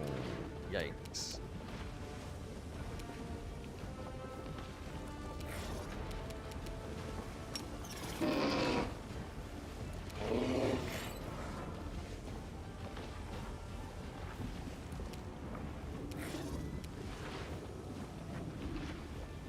Gets everyone but one dog. And bismuth. Wait, did it show it hitting the thing? Because it looked, the preview said it wouldn't hit this guy. Okay, good. Whew. Its turn.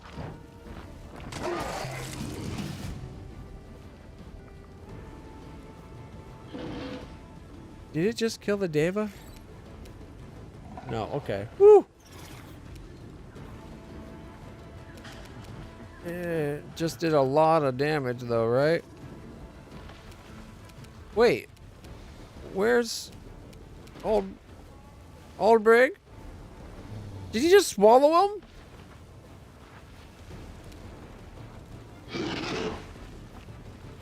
Okay. Cleave. Attacks Aldbrig with bite, hits, does 44 damage, and Social for 43. And Gluttonous Maw does 26 to the Deva. And I did 10 damage to my horse because of the cold effect. But where's Griffin Boy? Swallowed whole. Fuck me. I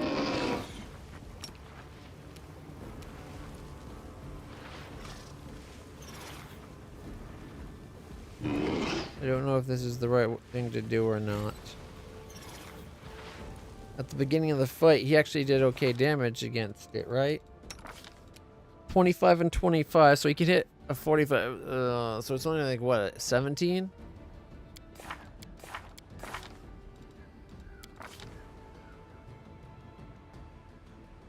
$25, $25, $25, $21, $17.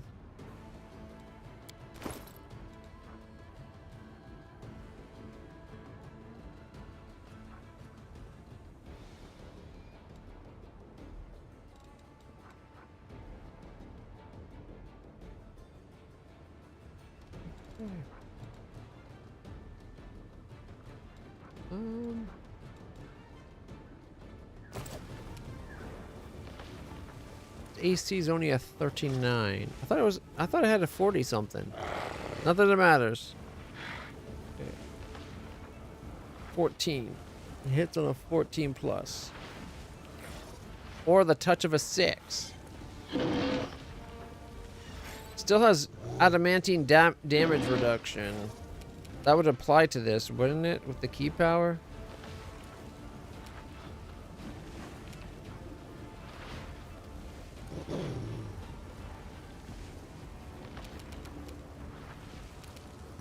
Screw it, let's just use the bow. 5 attacks. 15, 28, miss, miss, miss, miss, and miss. Shit. Still, we got, what, like 30, 40, yeah, 43 damage? Right? That's probably better than whatever the fireball scorching ray things would do. I gotta keep telling myself this. Alright, she's already quarried it. Didn't she? I can't do fiendish quarry because it's not a fiend.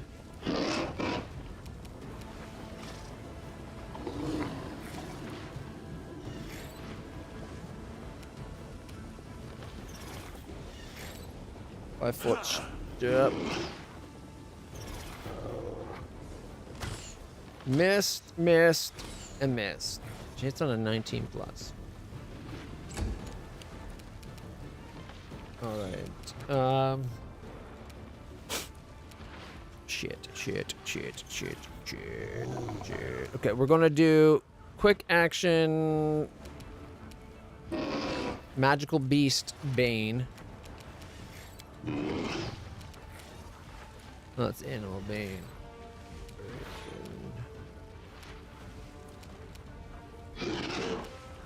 Magical beast bane. Boom. And then charge. She critical missed. She still only hits on a 19 plus. It healed itself up. Okay. It's the horse's turn. Okay, we're gonna challenge the critter. And then when we get up to it, Attack! 14, 25, 28, miss. Alright. My first attack hit for 14. Oh, sorry. My horse's first attack hit for 14. I then critical hit for 25. Because minus 15, because we don't have adamantine. And then my horse hit. Oh no, I hit for 28. Oh, my horse only got one attack. Of course, it rode up. I then did 28. And then I finally missed because I rolled an 11. And 11 plus 23 is 39. Wait, no. 34, and we're hitting at 39, sorry. Reading the line below. Still. Why does it say plus 26? It was saying plus 30 before.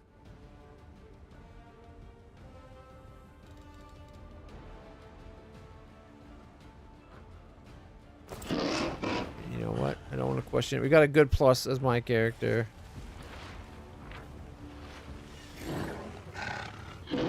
Roll the 17. Got 33 added to it. So we are getting that extra plus 3 on the hit. We get 3 from my weapon, 13 from the base attack, plus 6 from my strength, plus 3 from the weapons, plus 3, plus 4 from heroism, plus 2 for flanking, plus 2 for outflanking, plus 1 for my weapon focus, longsword, and then we take out the flanking bonuses for minus 4. Because power attack!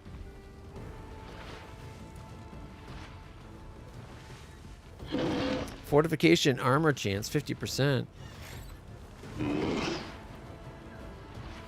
Additional damage negated. I've never heard the fortification armor percent. Is that something that it has, like a trait it has? shall overcome.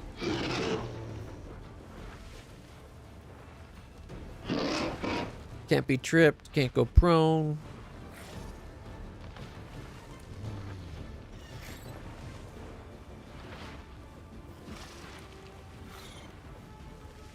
Don't see anything that fortification thing. That I care either way.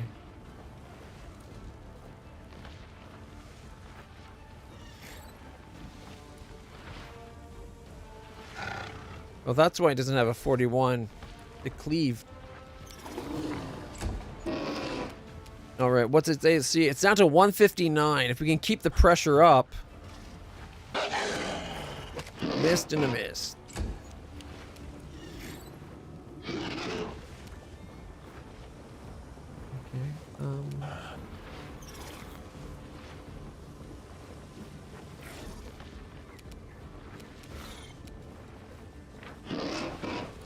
You give a weapon and you touch the holy special qualifier for a number. It just makes it holy, that's it.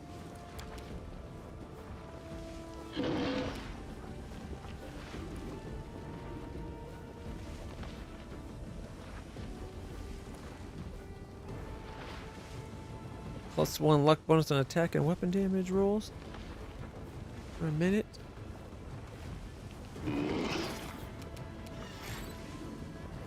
Only 2 attacks.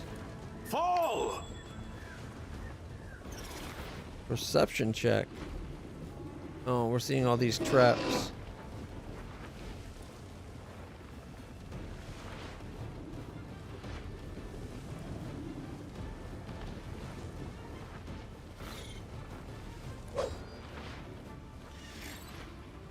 I will bring down the divine wrath. Okay, why did he only get 1 attack? He should have had 2 attacks. Apparently him spotting that trap screwed things over. I forgot to turn off defensive fighting, so he probably wasn't going to hit anyway, but still.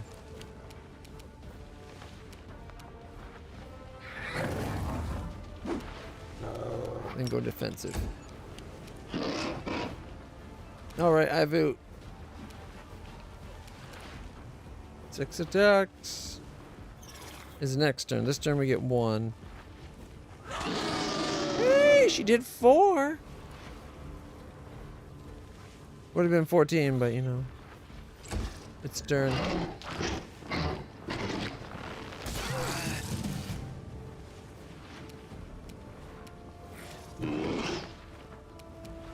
Okay.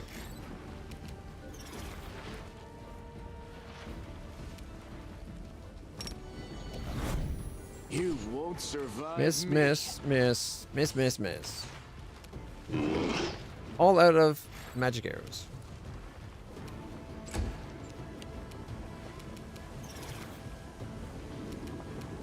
I'll rip you apart. She missed by 2, missed and a miss, and a miss. Alright, Camellia's turn. She gets 3 attacks. She's got the Bane. She's going to stop defensive fighting and shove her rapier into its weak I'll points. cut you wide open. Missed. On the plus side, if she does hit, it's a chance at a crit.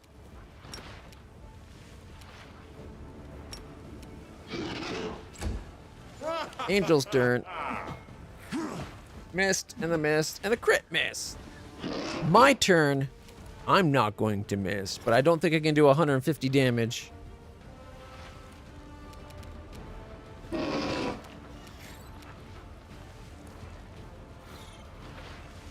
Inspiring them to greatness as a swift action, the Cavalier can get a competence bonus equal to the Charisma modifier, which is +4 now because of that new item we got.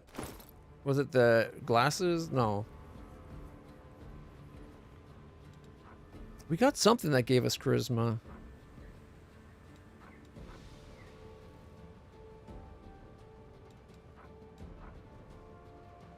Ah, the gloves that gives us the +2. Alright. Come on, everybody. And then I'm going to attack 3 times. 16, 38, miss, 39, 17, and I missed. Alright, not bad. Not bad at all. We got, what, 77? And 33? 110. These are like 30. 9. All right. Plus, everybody's got better chance at hitting themselves, right? Oh, it's back up to a 41. We'll see. Yeah, 17s. They do have a better chance. Just not better enough. 12 and a 2. Miss. 11 and a 7. Miss, miss. Ivory. Rip it to shreds. 9. Miss, miss, miss, miss, miss. No! Down to 30. It's its turn. Oh, it was... She was defensive fighting that whole time. And judging by the numbers, she would have hit a few more times. Not enough to kill it, probably, but... If I wasn't defensive fighting...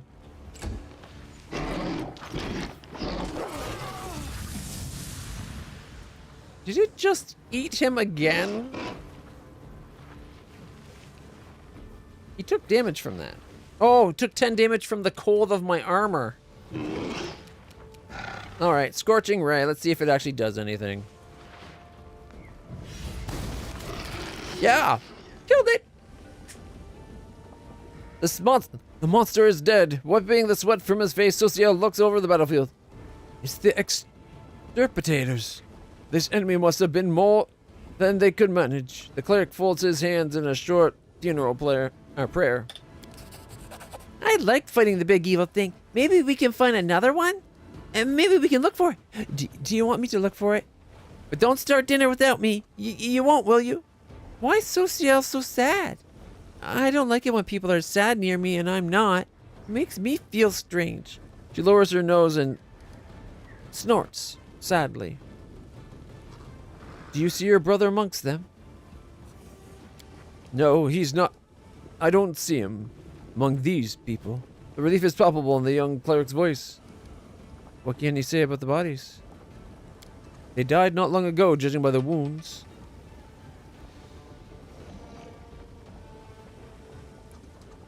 They were killed by the same beast we just dispatched. Looks like that imposter sent us into a trap. Yes, it does look like it. Let's return to Dresden and... Oh, Shaylin, help me endure this entire story. You know, I don't recognize myself. I serve the goddess of love, the Hell Knights. I hate them. I really do. It sickens me, but I don't know how to get rid of this feeling. Why do you hate them so much? The fact that we even tolerate them is a disgrace to the entire Crusade movement. Cruel tormentors who are indifferent to the suffering of others, or who perhaps even enjoy it. What are they doing on our side? Why do we let them justify all these atrocities by participating in the Crusades?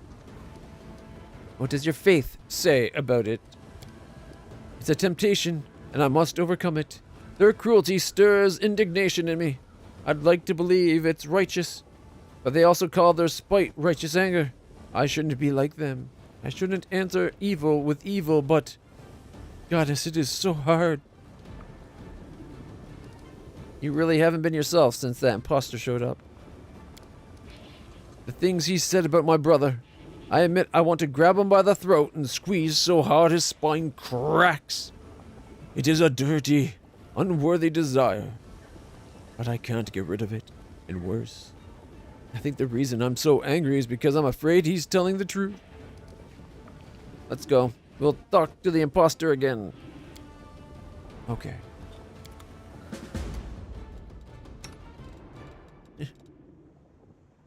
Poor guy got pretty much eaten. Look at all the little bodies.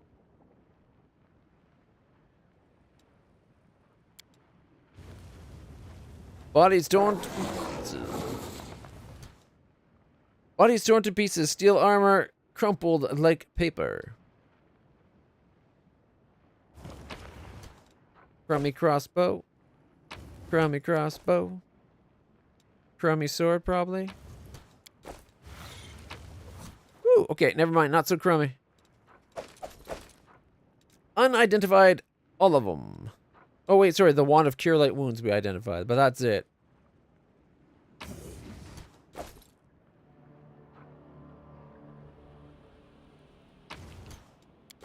A dagger, a crossbow.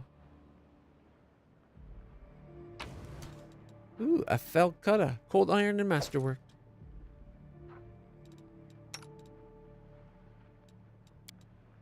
Bismuth took a bit of a beating.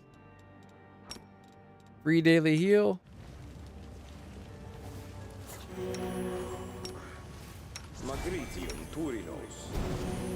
Free daily heal.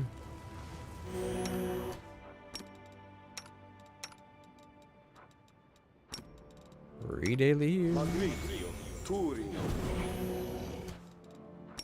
Anyone else you can heal that needs it?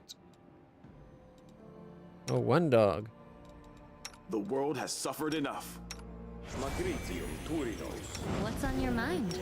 I wonder. Magritium Turinos. He's not even hurt. How's that possible? He got swallowed whole. He's not even hurt. Magritium Turinos.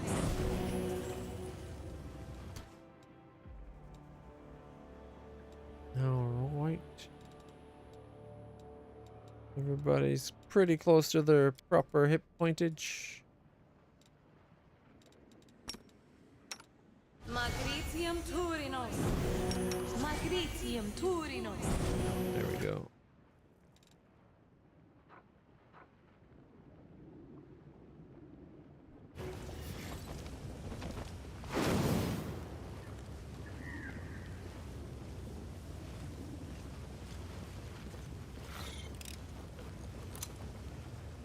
Oh, it's loot right there. Look at that. Just the cold iron masterwork mace, though?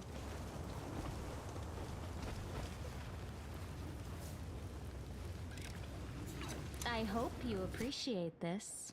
And this one didn't even cover, like, hide anything. That one's a long spear, probably +1. Ooh, a gnome hook hammer? No, it's just cold iron masterwork.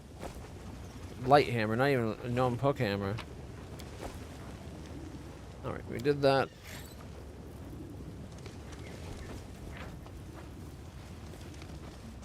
I thought there was another spot to interact with, but That is quite a discovery. yes, actually.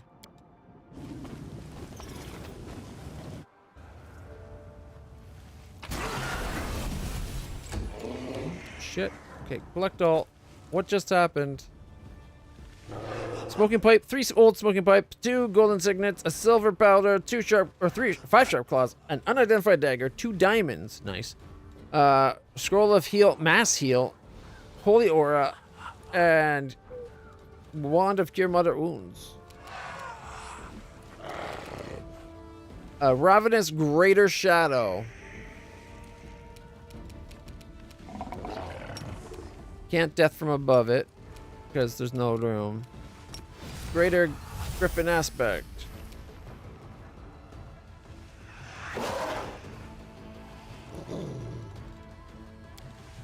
Aldrig did 36 damage.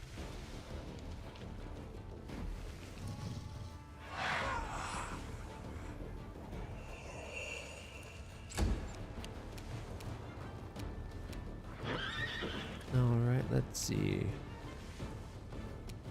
Not sure we're going to be able to get into range of hitting this thing.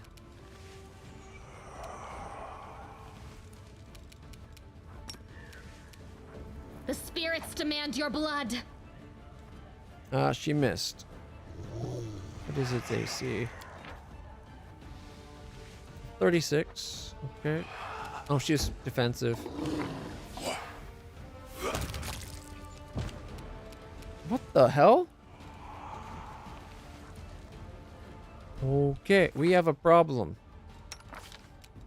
It did strength damage. 8 at a time strength damage. Oh, fuck. We're screwed.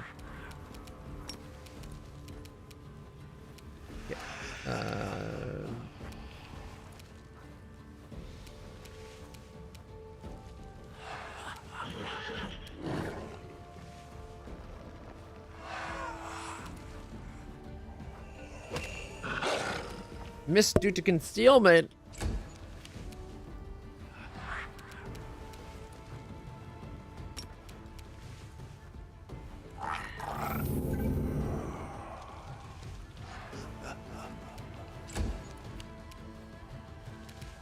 Okay.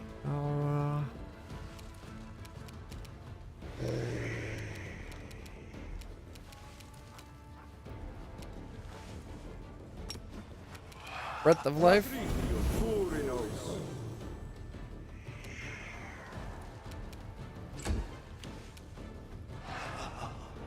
She's near dead, but I don't think I can get her up. So I think I might just need to leave her there.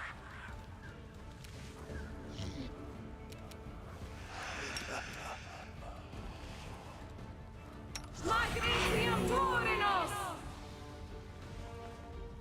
Yeah, she can heal without provoking attacks of opportunity. Okay, delete that. Is it evil? Maybe I need to put protection. Yeah, K-Lock evil undead. I need to be like protection from evil and stuff.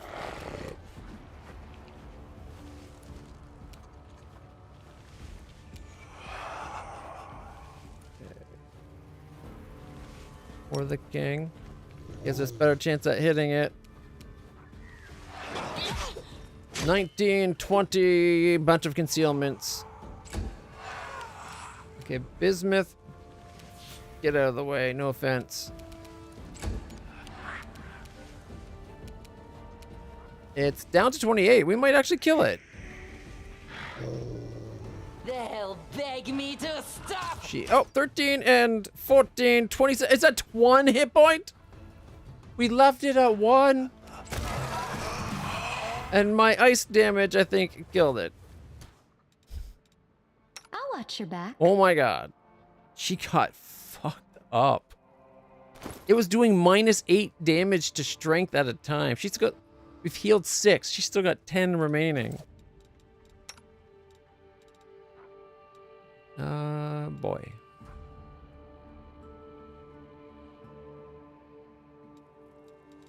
And all that was for those items? What did we get?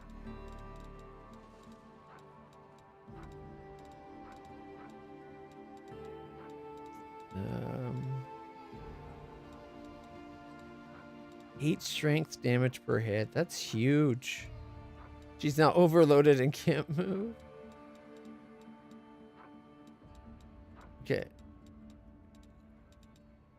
All that was for the ult 3 pipes, the 2 signets, the silver powder, 5 sharp claws, an unidentified dagger, 2 diamonds. Now diamonds are 5k each, but mass heal and holy aura scrolls.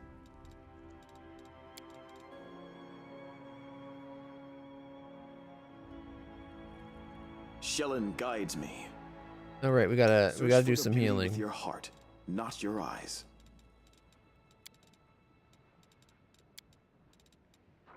Not resurrection. Greater could do a lot. Heal on you. She got all 10 strength points back and 125 hit points. She's good. That is a massive heal spell. That's why it's called heal.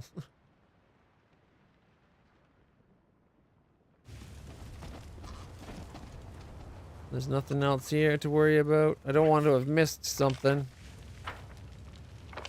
Ooh, I did miss an item.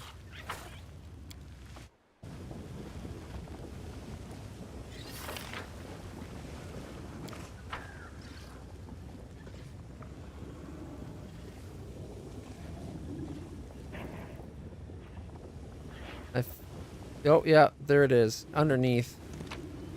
Ooh, a flail. That's magical. I have no idea what it is.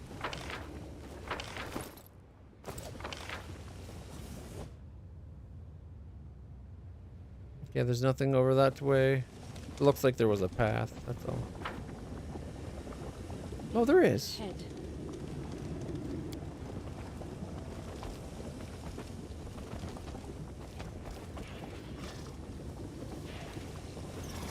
Can we identify that? A giant crack in the deceased or diseased parched land. Deep down are huge branching burrows. Just another exit. Okay. Holy crap, that thing was dangerous. Both the ghost and it. Oh my god.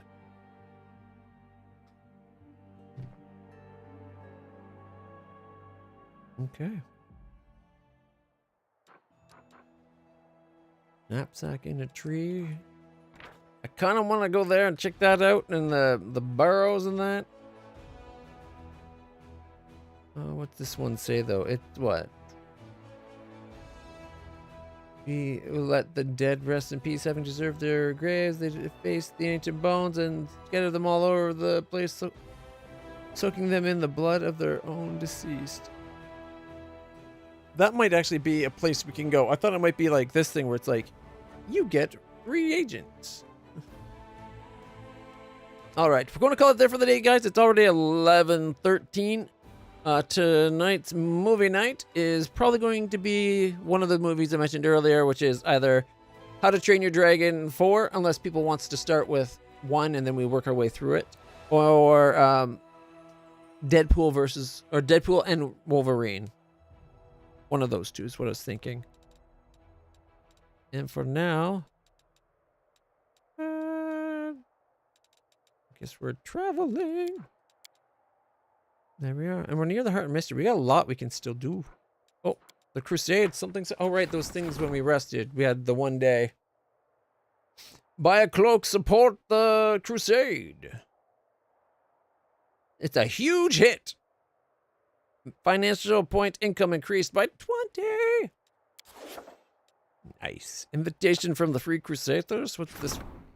The Free Crusaders have sent a letter to the Citadel saying they're ready to pay a visit to the court. Okay, yeah, we knew that. So. Decrees. Defenders of the Kingdom. Leadership. Ooh, Azadas. Okay, anyways, we'll leave that for now, guys. Thank you so much for stopping by. I hope you enjoyed this as much as I did. We'll play some more of this tomorrow, as well as Avowed. Hopefully it won't crash so often. And yeah, good times. Hopefully is it zoomed in again? The webcam zoomed in again, didn't it? It did. Look, it's following me. Dang it. I'll have to figure out how to turn that feature off. Hopefully the new webcam is worth the higher quality. I think it looks amazeballs. But till next time, everybody, stay happy, stay healthy, stay awesome.